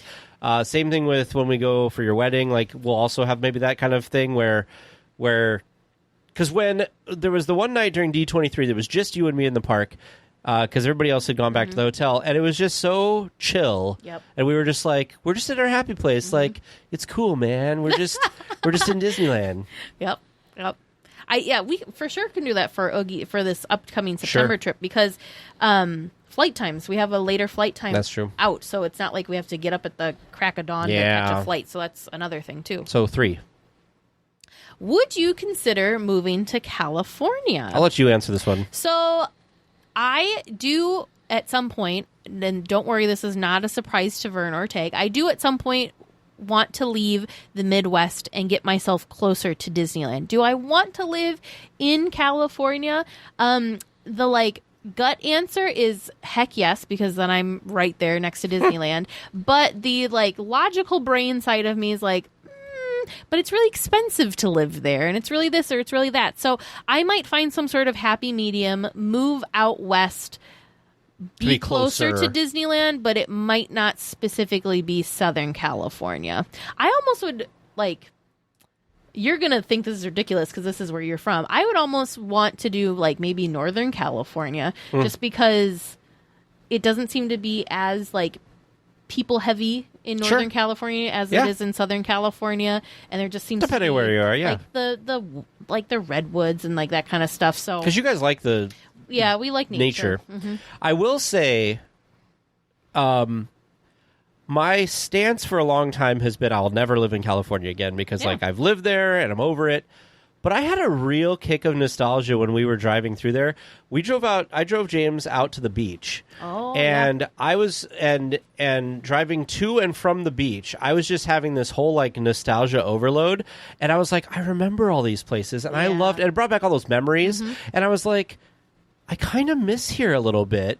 which I haven't since I've moved to the Midwest. And I was kind of like, I kind of miss the familiarity and all the memories that were here, because since I've been back, it's all been in kind of Disneyland, which I have a lot of memories of too. But when I went back for like visiting up in Northern California was when we had the fires, and I was worried about people with fires, and I saw a lot of burnt out town that I'm familiar with. So we also went to San Diego on our trip, and I like James San Diego. even liked San Diego. So I feel like our best bet would be to probably do something in an area like San Diego that's like really nice, but still feels kind of small, because James thought it felt still kind of small town, even though it's a big city. So maybe. Except when we were like in the little Italy area, that definitely felt like big Yeah. city to me. So if you could design an attraction, what would it be, and where in the parks would it go? Okay, so I'm cheating. Okay. I'm designing a land. Oh, I mean, that's I'm the way. going to get in trouble with some Star Wars fans, and I'm going to do right. Sky's the limit. I can do whatever I want. I'm going to move Galaxy's Edge, and I'm going to somehow get it shifted into Tomorrowland without like. I don't want to completely get rid of Tomorrowland, but I want Galaxy's Edge to like live in Tomorrowland as well. And I'm going to take the space that was Galaxy's Edge, and that needs to be the villains. The villains need to have their own space, and it needs to be where Galaxy's Edge is, because I think it's just so perfect that Galaxy's Edge is outside of the like the train loop and like Sure, the the core of berm. the park. So it's kind of like they're the outsiders out there, kind of like lurking. And yeah, I just think villains type theme attractions would be so much fun. Or Coco. That's my other one. I really want a Coco Dark Ride. I think we're on the same page, because I would also build, if I didn't do a land, I would do a villains attraction. I think you could do an attraction. You could almost do like they were originally thinking for like Indy, where you could have like 3 attractions all using the same space and they're all like intertwined. That would be super cool. There you go. I do like the idea of villains. I think villains should be more represented in the park, because people love the villains actually. Well, so I do see both sides of yay villains and maybe we don't want to highlight the bad guys. Sure. I think you need to be specific as to what villains you are like I suppose highlighting, because there are some Disney villains that are just there's just nothing redeemable about Well, them. you could. Have you seen the Descendants on the Disney Channel at all? The show, Yes. The Descendants. The Descendants aren't necessarily bad. You could do something like that. Yep. There you go. And we're in the parks. I'd probably get rid of Toontown, even though we're about to have Mickey Minnie's Runaway Railway back there. I'd put it in the Toontown area. I don't think that's enough room. I need more space for my villains. That's why poor Galaxy's Edge is getting relocated. So, let's see. If you had unlimited access to a special place in the park, what would you nerd out over seeing? This person is obsessed with Walt's apartment. Club 33. Yes, that was my answer too. I was really thinking about this because, right, I want to experience the Lily Yep. Bell. I want to experience Walt's apartment. I want to experience the Dream Suite. Yep. Oh, that's a good one too. But Club 33, because with it being unlimited access, I feel like there's a lot going on and a Yeah. lot to see and do an experience in Club 33. Whereas, like, the Lily Bell, I'm not going to, or like the apartment, I don't want to say it's like a one and done thing, but I feel like I can get a lot out of one visit to those places, whereas I would get a lot more out of multiple visits to Club 33. Yeah. If you knew it was your last ever trip to Disneyland, which is the saddest thing ever to think about, by the way, and you could only experience one attraction, what would it be? This is an impossible question. Did you watch the last episodes of the attraction behind the attraction yet. show? So the Space Mountain one was really cool because at the end, like everybody pretty much agreed that was on that episode that like Space Mountain is like the attraction that if they could just pick one attraction, Really? Space Mountain. I don't think my one attraction would be Space Mountain. I really like the immersion of dark rides and the thrill of like e-tickets. So like Radiator Springs Racer to me is like such a perfect attraction Yeah. because it does both elements very well. Indiana Jones would be another one that does both like the dark ride feel but the thrill of an e-ticket the same. I'm going to pick just something don't crazy. know. I'm going to pick something crazy. So it's our last trip, and you can only experience one attraction. I think with those properties that you have to, like, those limitations, I think I would do the train, because then you get to at least see the whole park. That's You a know, you good get one. a tour of it. Yeah, that's a good one. That was the most depressing question ever. Well, Thanks, let's move Chris. on. what do you do for work outside the podcast? So I run my own like IT consulting business for like nonprofits. I do stuff with the podcast. That's not really like a job necessarily, but that's kind of my thing right now. And I go to school. I'm trying to get my degree before December. And my like real job is I am basically a bank or a manager, a branch manager for a credit union locally here. And so that's my like I said, that's my real job. Other things that I do that are kind of sort of work, but I just do them really because I enjoy them. Of course, the podcast, but I also have a small soap making business. So I make handmade soaps and different bath products. And then we also have a dog sitting business. So Vern and I will watch other people's puppies and hang out with them while their owners are on vacation, which is super, super fun. Yeah. You do too much. I do. I get tired just thinking about it. So what's the update on the wedding planning? I can't even answer this one. So update on the wedding planning. There, I have my my wedding planner. So for quick little backstory. So if you are planning a Disney wedding, part of the stuff like that you get with that is you get a wedding planner as well as a day of coordinator, which is pretty amazing and is honestly one of the reasons we're like, yep, we're doing that, because wedding planning just I don't think is a strong suit of mine. But I had my first meeting with Michelle, who is our wedding planner. She's been doing it. I think she's been planning weddings at Disneyland for 10 or more years. So very comfortable, feel very good having her help us through this. But we're just kind of in the beginning stages, really. So it was a really good meeting. She gave me a lot of information. She didn't give me a ton of pressure, like, why don't you have all these things already figured out? You've had I think she forever. understands. Oh yeah, you know. So she did a really good job because we're having a smaller wedding. So, and she's very respectful towards that. So not pushing me into doing some crazy over the top extravagant, why aren't you getting the Cinderella coach and, all that kind of add-on. Sure. It's not sales feeling at all, which That's is good. Amazing. Very Disney feeling. Yes, exactly. She's 100% there and supportive of us. And she gave me a ton of great options of different things to do that aren't normally like advertised for Disney weddings. And she's like, since you guys have a smaller group, this might make more sense for you. So here, take a look at these options and different menus that aren't typically the quote unquote wedding menu. So yeah, anyway, so it's going well. It's interesting trying to plan a destination wedding, but it's a lot of fun because it's Disney. So I don't really know if I can make the wrong decision. True. So, next question. How does Disneyland compare currently and pre-COVID times? Better, worse? And also, do you feel like the Disney magic isn't as strong without characters being able to meet in person and up close with guests along with any other COVID precautions? So, this one, I had an answer for this one before we went, and now I have a different answer after we've gone. Yeah. But basically, when we went for Touch of Disney, which was totally not like regular going to the park, I thought it was pretty nice, although there weren't any attractions or anything. When we went to Disney World, I thought that Disney World was way better because we went in August in the middle of the pandemic before there was a vaccine or anything, and they were really low on attendance and all that stuff. Yes, and they did a great job with all the safety precautions. Yes. However, I felt when we were there, it was basically back to pre-COVID crowds. It felt that way anyway. It felt a little hectic, but I'm going to blame that more on time because we were there in the middle of summer. Yeah. So typically when we visit the parks, like pre-COVID times, we would avoid summer. And like D23 was the closest we got to being like in the parks during quote unquote summer. Right. So it had been a while since either of us had been in the parks with like kids out of school and, more families and all that. So obviously that's just, it's just different. With the magic being strong without the characters, I think that what I liked this time was I felt like, yes, I could not get close to the characters or like stand next to them and take a picture like directly next to them, but I feel like they had a lot more characters out and more variety. So actually, I preferred the characters we had this time.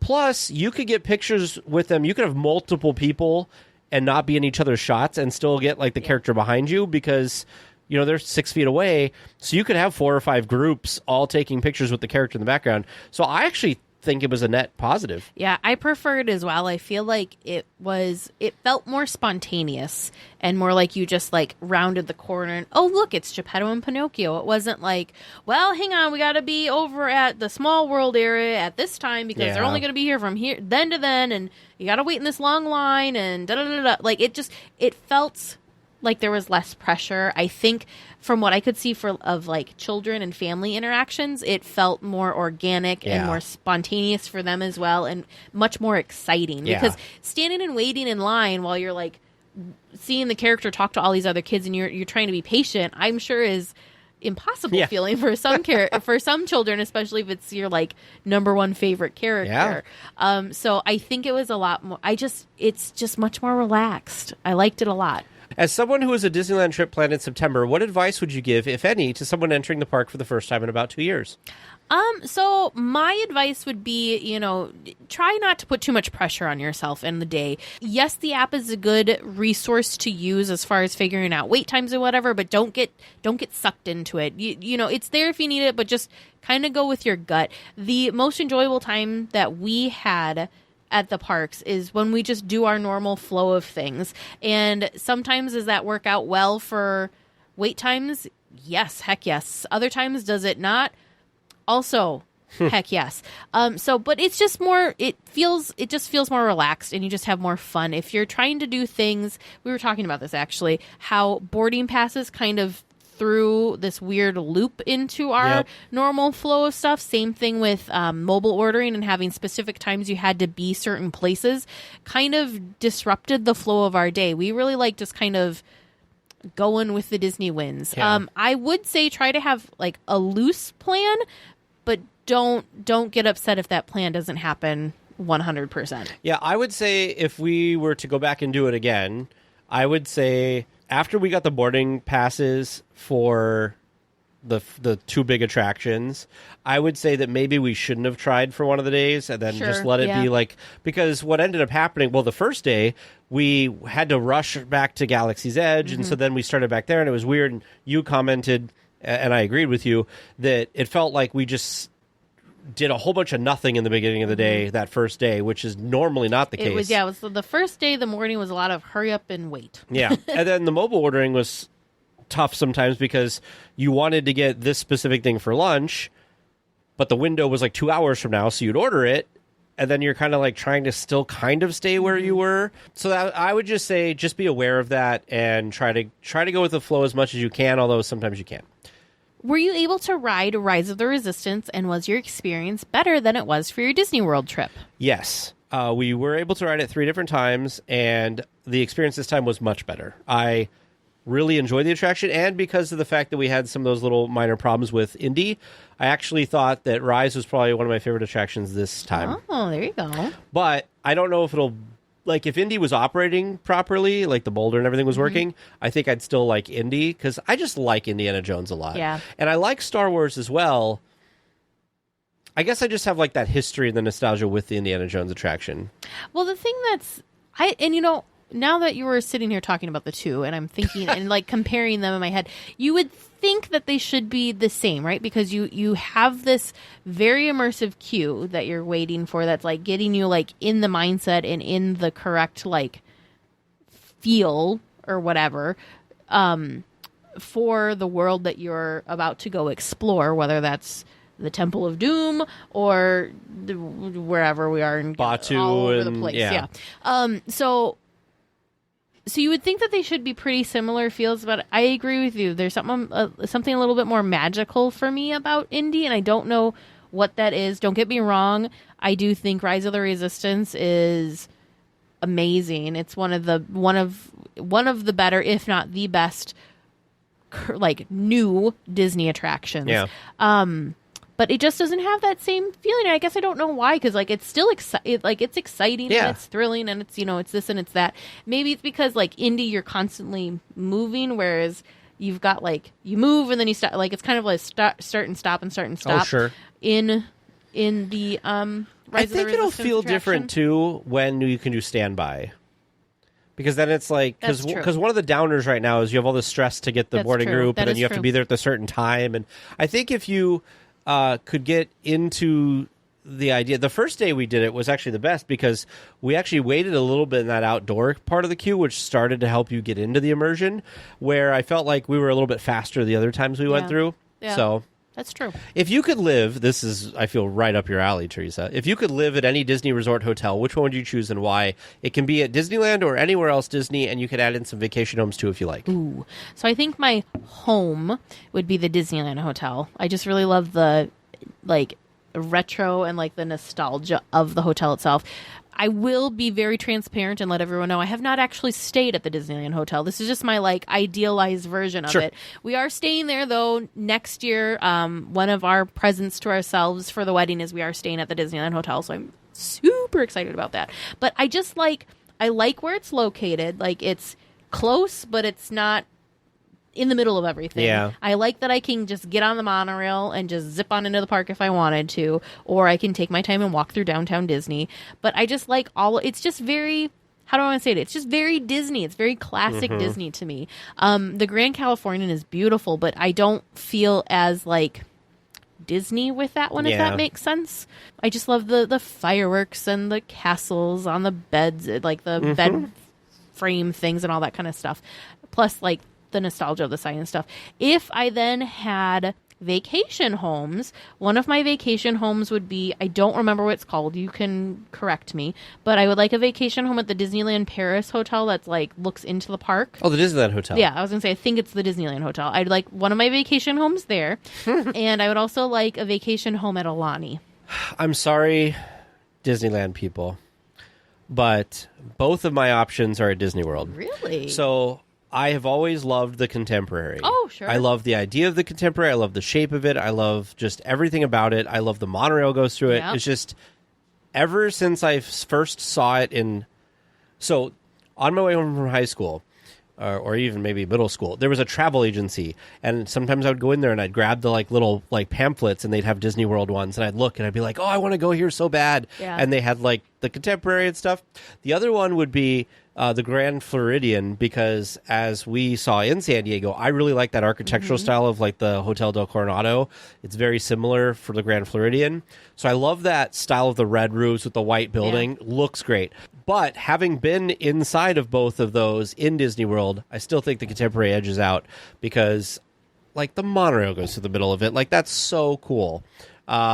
Although Alani would also be kind of cool. I just don't have a connection. Maybe it's the price sticker shock for me for Disneyland hotels. Yeah. That I could stay just as close across the street for a quarter of the price. Well, I'm living there, so I don't have to pay the nightly rate.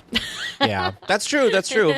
All right, next question. Do we have siblings, and are they into Disney too, and are your parents into Disney? So I have two older brothers and my mom. And my mom took me to my first Disneyland thing with my middle brother Brian, and everybody has that they like Disney. I don't think they're obsessed with Disney like I am. My mom regrets ever taking me because I had built models and become obsessed, and she likes it now. And she actually, when she was out and about, was trying to give business cards from our podcast to people and stuff like that. Two older brothers, they're average Disney interest, I guess, and my mom likes Disney, but she got irritated with my obsession with it when I was younger. How about you? So, yes, I have a younger brother. I would say no, he is not into Disney quite At like all? I am. A little bit, but Okay. he's not a let's go to the parks multiple times. He's kind of a one and done kind of person. I've been there. Oh, okay. That kind of a thing. Are my parents into Disney? So this is kind of funny.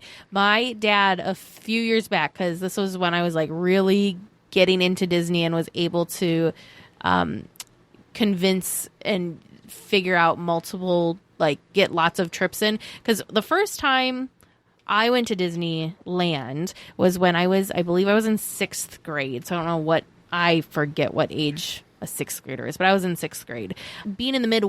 Growing up in the Midwest, going all the way out to California just wasn't, we didn't do that very frequently. But I have family in Arizona, and my aunt, I have an aunt that's super into Disney just like me. So I think the excuse was my sixth grade graduation was why we went. It was some ridiculous, not really a good excuse, but it worked kind of a thing.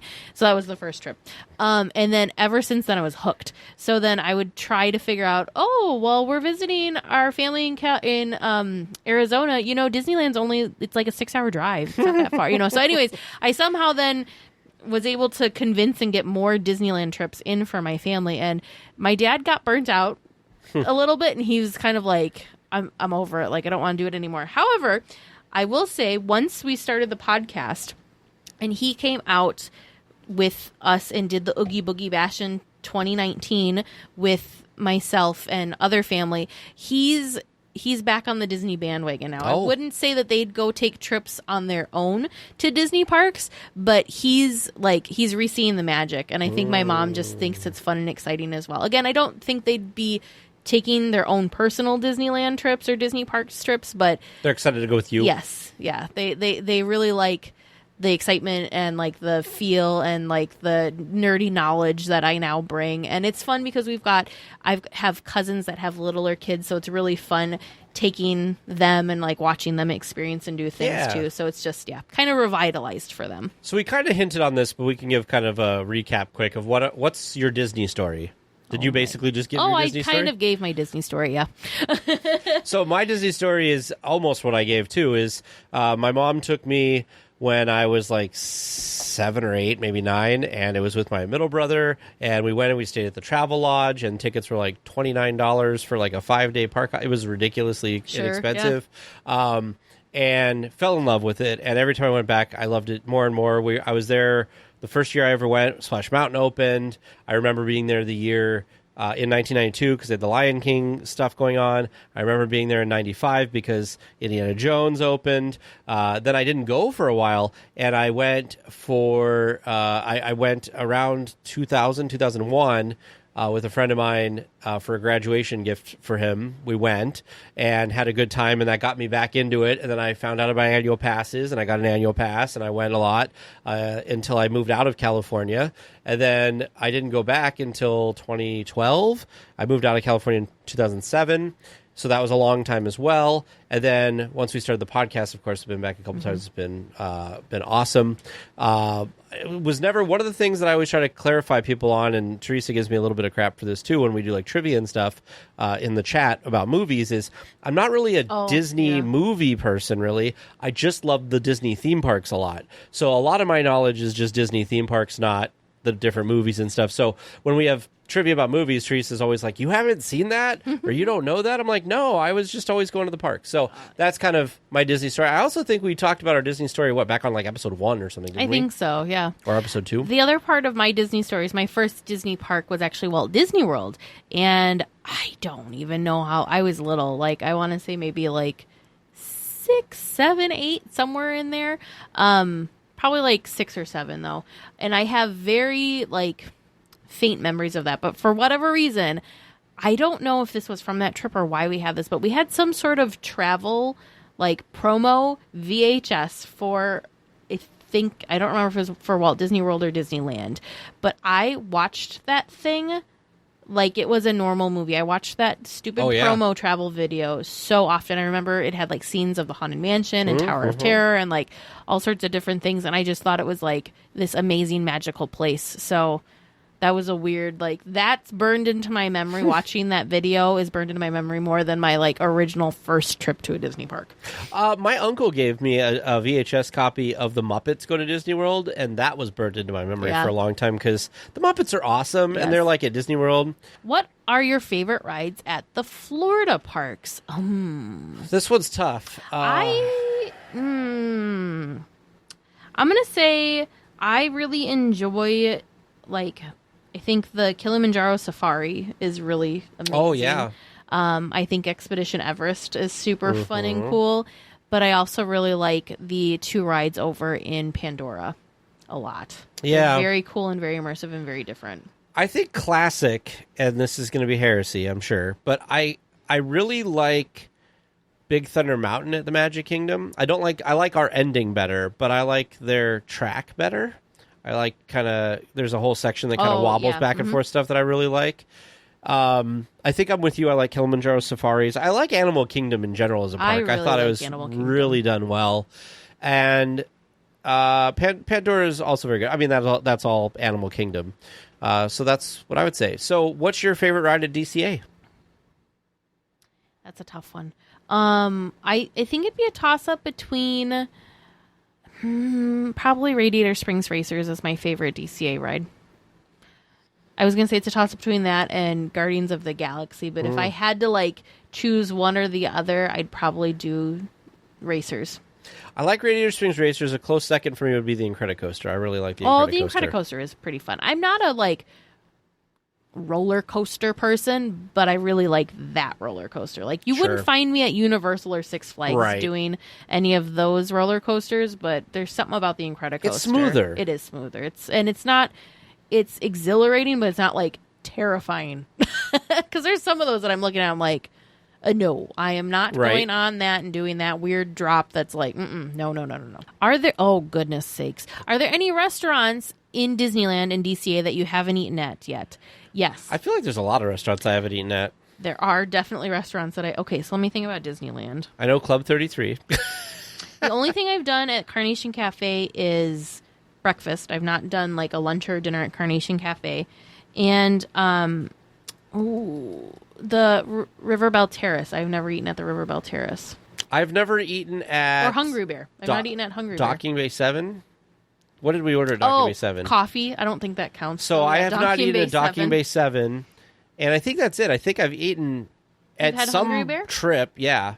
At some trip in my various visits. The other one I was going to say was the restaurant that's in the middle of Tomorrowland, but we used to get breakfast there all the time when we went with my mom and stuff. Grill.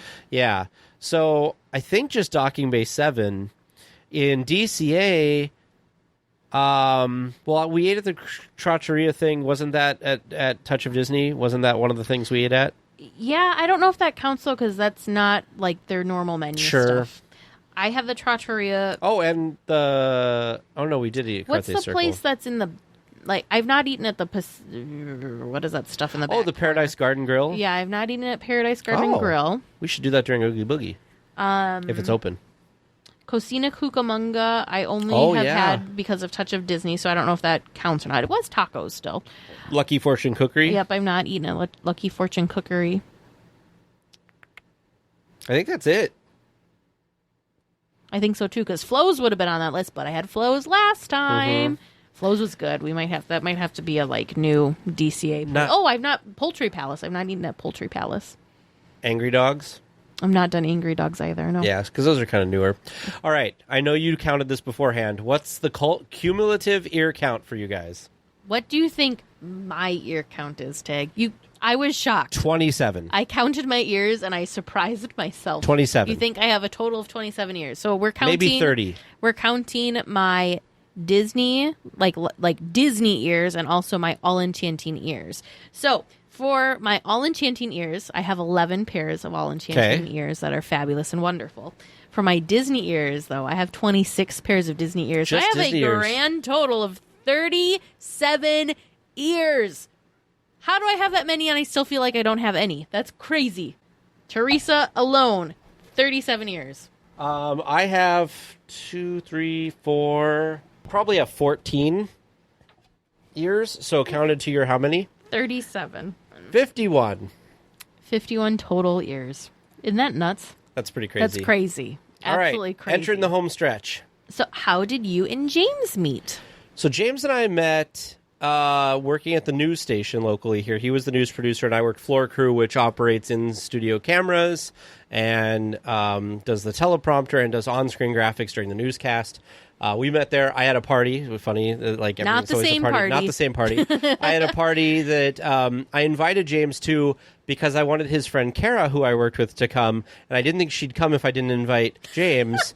James was a pity invite? James took it as a sign that I wanted him to come and was really interested in him. So she left fairly early on, and he was the last one at the party at the end of the night.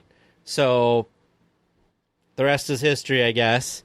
So there's a funny story in there, too, that I'll say, because I'm sure Teresa will share her story of her and Vern next here. But it was funny because, for those of you who may not know, James and I are married. And I don't think we've ever, like, just out-said it on the podcast, because it's not something that we normally, like, it's not a big deal to, like, there's no reason that anybody on the podcast needs to know anything about us and our personal lives. But when we got engaged, we were on the cruise ship. We were on the Carnival Splendor. And it was so funny because it was our dress-up night. And I said to him, I had the ring in my pocket. And I was walking around all outside and everything. And then I knew he knew I was going to ask. So I was trying to be shady about it, and so I was pulling stuff out of my pocket thinking like, oh, I'll throw him off by handing him random stuff because he'll think I'm pulling out a ring, but I'm not. So I handed him like our room key and all this other crap, and then I pulled out the thing, and I turned to him, and James likes this story, so that's why I'm telling it. I said, you know what I'm going to ask? And he looks at me and he goes, ask it, because it's such a tag thing, right? That's like whatever. So I asked him to marry me, and we lived happily ever after that. Our honeymoon was in Disneyland, for those of you wondering. And for the 60th. For the 60th. So that, and that was the only other time James and I, up until this last trip, that we had been to Disneyland together. We've been to Disney World once together as well. So you and I have been to Disneyland together more than James and I have been. Yeah. I'm trying and we're tied with Disney World visits. I'll have to think, because Vern and I have done, I'll have to count how many trips Vern and I have done. So we've done more than one trip. Complimentary to that question, how did you and Vern meet? So Vern and I met kind of sort of through mutual friends. I was invited by a mutual friend to like go out and have a drink with them, and we went to this local bar, and Vern just happened to be the bartender. Now, the reason that the mutual friend chose that bar was because they were friends with Vern, so they wanted to go like to the bar that they, whatever. So it was really fun. He worked at a, meeting in a bar sounds kind of weird. It's more of like a pool hall. So it's not kind of like this weird, creepy, like hole in the wall spot. It's a pretty fun place. You've been up there, but there's, as far as bars go in our area, it's not a bad bar. Yeah. Tons of like, it's more of a pool hall. Anyway, so we met there, and Vern at the time, like we weren't looking to like find anyone, so we were just friends for a while, and we actually kept kind of randomly bumping into each other for quite a while later, and then it was maybe that may have gone on for like a year or so, and then he on Valentine's Day of 2010 he randomly such a cliche. He randomly asked me out, and I was actually out of town. I was visiting my family back home, so our first date was the day after Valentine's Day. So that's how Vern and I met. And do you want to tell your engagement story, since I told my engagement story? Sure. So our engagement story was nothing as weird and pockets full of stuff as Tags was. But our engagement story, we got engaged December 25th, so Christmas Day of 2019. What is with your Valentine's, Christmas? Yeah, I don't know. You have a holiday thing. So anyways, it was funny because I told Vern, I'm like, I don't know about this whole people getting, and not like I didn't want to steer him away from it. It was just a generic like, getting engaged on a holiday is kind of tacky, whatever. But so he did it really well. It was really thoughtful, because it was actually the first Christmas that I wasn't going to be spending with my parents. So it was a little tough for me because it was just not feeling super Christmassy for me. So anyway, so it was just Vern and I at home with the dogs, of course, and we finished opening up all the presents under the tree, and there was one present left, and Vern was being kind of weird about it, and he's like, "Are you sure you want to open that now?" And I'm like, "Well, I don't have to." So anyway, was he getting cold feet because of your like? It's so tacky to have. No. He had this grand plan of like, we'd open presents in the evening, and he'd take that one with to the rotary lights, and So, anyways, I apparently accidentally changed the plans, but so I opened the present, and it was a pair of Disney ears, and not only just any pair of Disney ears, it was Disney bridal ears. And I'll be honest, and Vern knows this, I was like sitting there and looking at them, and I was confused because I was like, why would he buy me bridal ears? Does he not know what these ears are for? I know that he likes ears. I was really, he knows that I like ears, so it's really nice of him. But this is really what? Like, I was just very confused, and like in my confused like state, I'm like, this is kind of weird that I've just been staring at these ears and haven't said anything for a while. However, it was perfect because when I looked up, that he was on one knee with the ring, and I don't remember exactly what he said because I was like confused about the ears and then like in shock, and he said something like, will you wear these like down Main Street with me as my wife or something like that. It was very sweet. And so yeah, that's our engagement story. And now our engagement has been prolonged because, as you all know, our wedding did have to get postponed out for a year because of the pandemic. There's another funny part of this that involves me afterwards. So Teresa invited us over to like give us our Christmas presents. So James and I come over, and Teresa's like, the thing you do, waving her hand around. To be like, yeah, look at my ring without looking at my ring. So James totally saw it, and you like had to like straight out tell me, didn't you? Because you're like, we got engaged. I'm like, oh, and she's like, you didn't see my ring. I'm like, no, I didn't see your ring. I'm not that like, I noticed things, but apparently not with this. So it was just funny because it was one of those tag moments. Like, yeah. So kind of a thing. Well, I didn't think you guys were ever going to get engaged. Yeah, that was kind of our thing. So obviously, Vern and I have been together since 2010, so we weren't rushing into any sort of engagement. And both he and I, we own a house, we have dogs. It was not really like, it wasn't a thing that we felt that we needed to do because we just were living our life. So it's funny because everyone's like, we were surprised. I'm like, yeah, I wasn't like, it wasn't anything we ever really talked about necessarily, and it wasn't anything I was pushing for or he was hinting at. No. So it just felt it was very out of the blue feeling. Every time that I had been around when I had asked you guys about, like, are you guys ever going to get married or whatever, it was always, whatever, maybe some point. Yeah. But it wasn't like, like, if he had still not proposed by now, you'd probably still be in the same situation of just like, whatever. Yeah. Like, you guys have like you guys love each other, and that's what matters. Exactly. Doesn't matter if it's like a piece of paper and a ring. Yep, exactly. So well, we hope that you guys enjoyed all of that, all of our questions, because it was great to have you guys message in these. So I want to send a special thank you to all the people who sent stuff in: Alyssa D, Chris M, Brandon K, Sam S, Pauline P, Allison, and Lee. Thank you so much for sending in questions. We might have to do one of these things again in the future at some point. It's okay. I'll be the only weekly tier without an answer. Make sure you send your questions to Producer James or Producer Vern at trivia@DLWeekly.net. Now it's time to return to Trivia Land with Producer Vern to get the answers to this week's trivia. Put us out of our misery, Vern. Please. This was a rough night for you. Oh, no. It was? It was. Man. This was a rough night for you. I was all confident. You did very well, absolutely 100% correct on one of them. Oh, no. Give yourselves a pat on the back. Well done on that one. Ooh. Wow. We're number one. Answer correct. We're number one. Answer correct. Mind you, this was the result of me being in Disneyland and having time to sit in queues and come up with really tough questions. Dang. So let's just get right into the answers. Your first question. When in a queue at Disneyland, what percentage of the time will Teresa choose the left lane? I see where you were coming from with your guess of 95% of the time, but the actual math came out to 9 out of 15, or 60%. Really? Oh, see, he did the actual numbers. Yeah. Oh, yeah, I was keeping track. So it seemed like a lot more than it was, and I was genuinely surprised. The fact that you paid that close attention each time and remembered to do that. And it was very hard for me to stay completely objective and never suggest a lane. Yeah. Do you know how hard it was when, like, I would see which lane was going faster, and I had to just hold back and never say a word? That was tough. Oh, not as tough as the question, though, apparently. Your second question. With an original population of 2,018, Rainbow Ridge, the biggest little boomtown, now has a population of, you both guessed 13. The correct answer was 38. You were close. You said 30-something. Yeah, I was like, maybe it's 33. Nope.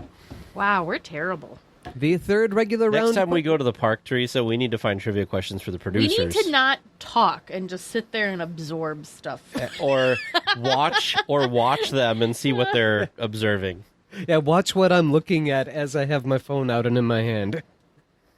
I mean, that was like a lot, though, so we would have been staring at you like the whole time. So that's all he was doing when we were in queues. Yeah, He was playing his game, too. He wasn't always just writing down stuff. Most of the time I was writing stuff. I have pages of notes. Goodness. Pages. Your third regular round question. In Many Adventures of Winnie the Pooh, what are the two spellings of honey? Is this the one we got right? You got half a point on this one when you got Hunny. And the other spelling I was looking for was Honny. Oh. Which I didn't know about. It was as we were riding this most recent trip. I'm looking around and I'm just observing the ride and I went, I never knew they spelled it that way. So I had to make a question out of it. That's pretty good. We only rode Winnie the Pooh once. That's true. And all I ever remember about that is the heffalumps and woozles, the fact that the three things are up behind us, and push it down until they're sticky stuck. The lap bar. Yeah, that's so Which cute. the cast member seemed like upset at me that I took that line from her because I was like, sticky stuck. She's like, yes, like you said, sticky stuck. And I was like, oh. And your fourth and final regular question. How many tractors are in Tow Mater's Petting Zoo? You were both correct when you knew that it was one. Woo! Finally got one. He looks just very happy to be there and just kind of hopeful that somebody's going to pet him, but I just always feel so sad for him because he's the only one. And he's just kind of sitting there alone, and I want to actually go and pet him. But, of course, you can't. He gets decorated for Halloween, too, doesn't he, Teresa? You can go pet him. You can get back there. Can you? Yeah, you can get to it. Oh, I guess I just never have. It's like a photo spot. It's kind of like the teacup. Why have we not taken my picture petting the portrait? Next time. I didn't know you had such a soft spot for the petting zoo tractor. Oh, we are totally taking my picture with that tractor next time. I did not know. I've never seen anybody taking their picture with them. I always thought it was just this lonely tractor that... Goodness. All right. Now I know. The more you know. And for the new feature, what queue are you in? You can see the castle while you are standing under a clock tower. As you look across from you, you can see Bibbidi Bobbidi Boutique, and off to your right is King Arthur Castle. As you are standing in line waiting for, Teresa got it right at the end with Peter Pan's Flight. Ooh. Well done. You're making me second guess this clock thing in Snow White. I'm telling you, hold on. I'm going to pull it up I should have just went with it. My gut was Peter Pan the whole time, but I just... And actually, I would have also wasn't sure. accepted Mr. Toad's Wild Ride, because after I wrote this particular question, we then went on Mr. Toad's Wild Ride like 15 minutes later, and I'm standing in that queue looking around going, it's the exact same queue. Kind of the same. Right here. Oh, there is a clock. You're right. See, I knew that there was like a clock there. And there's the clock for Peach. Now I want to see what Virgin was talking about. I kind of wonder, do all of them?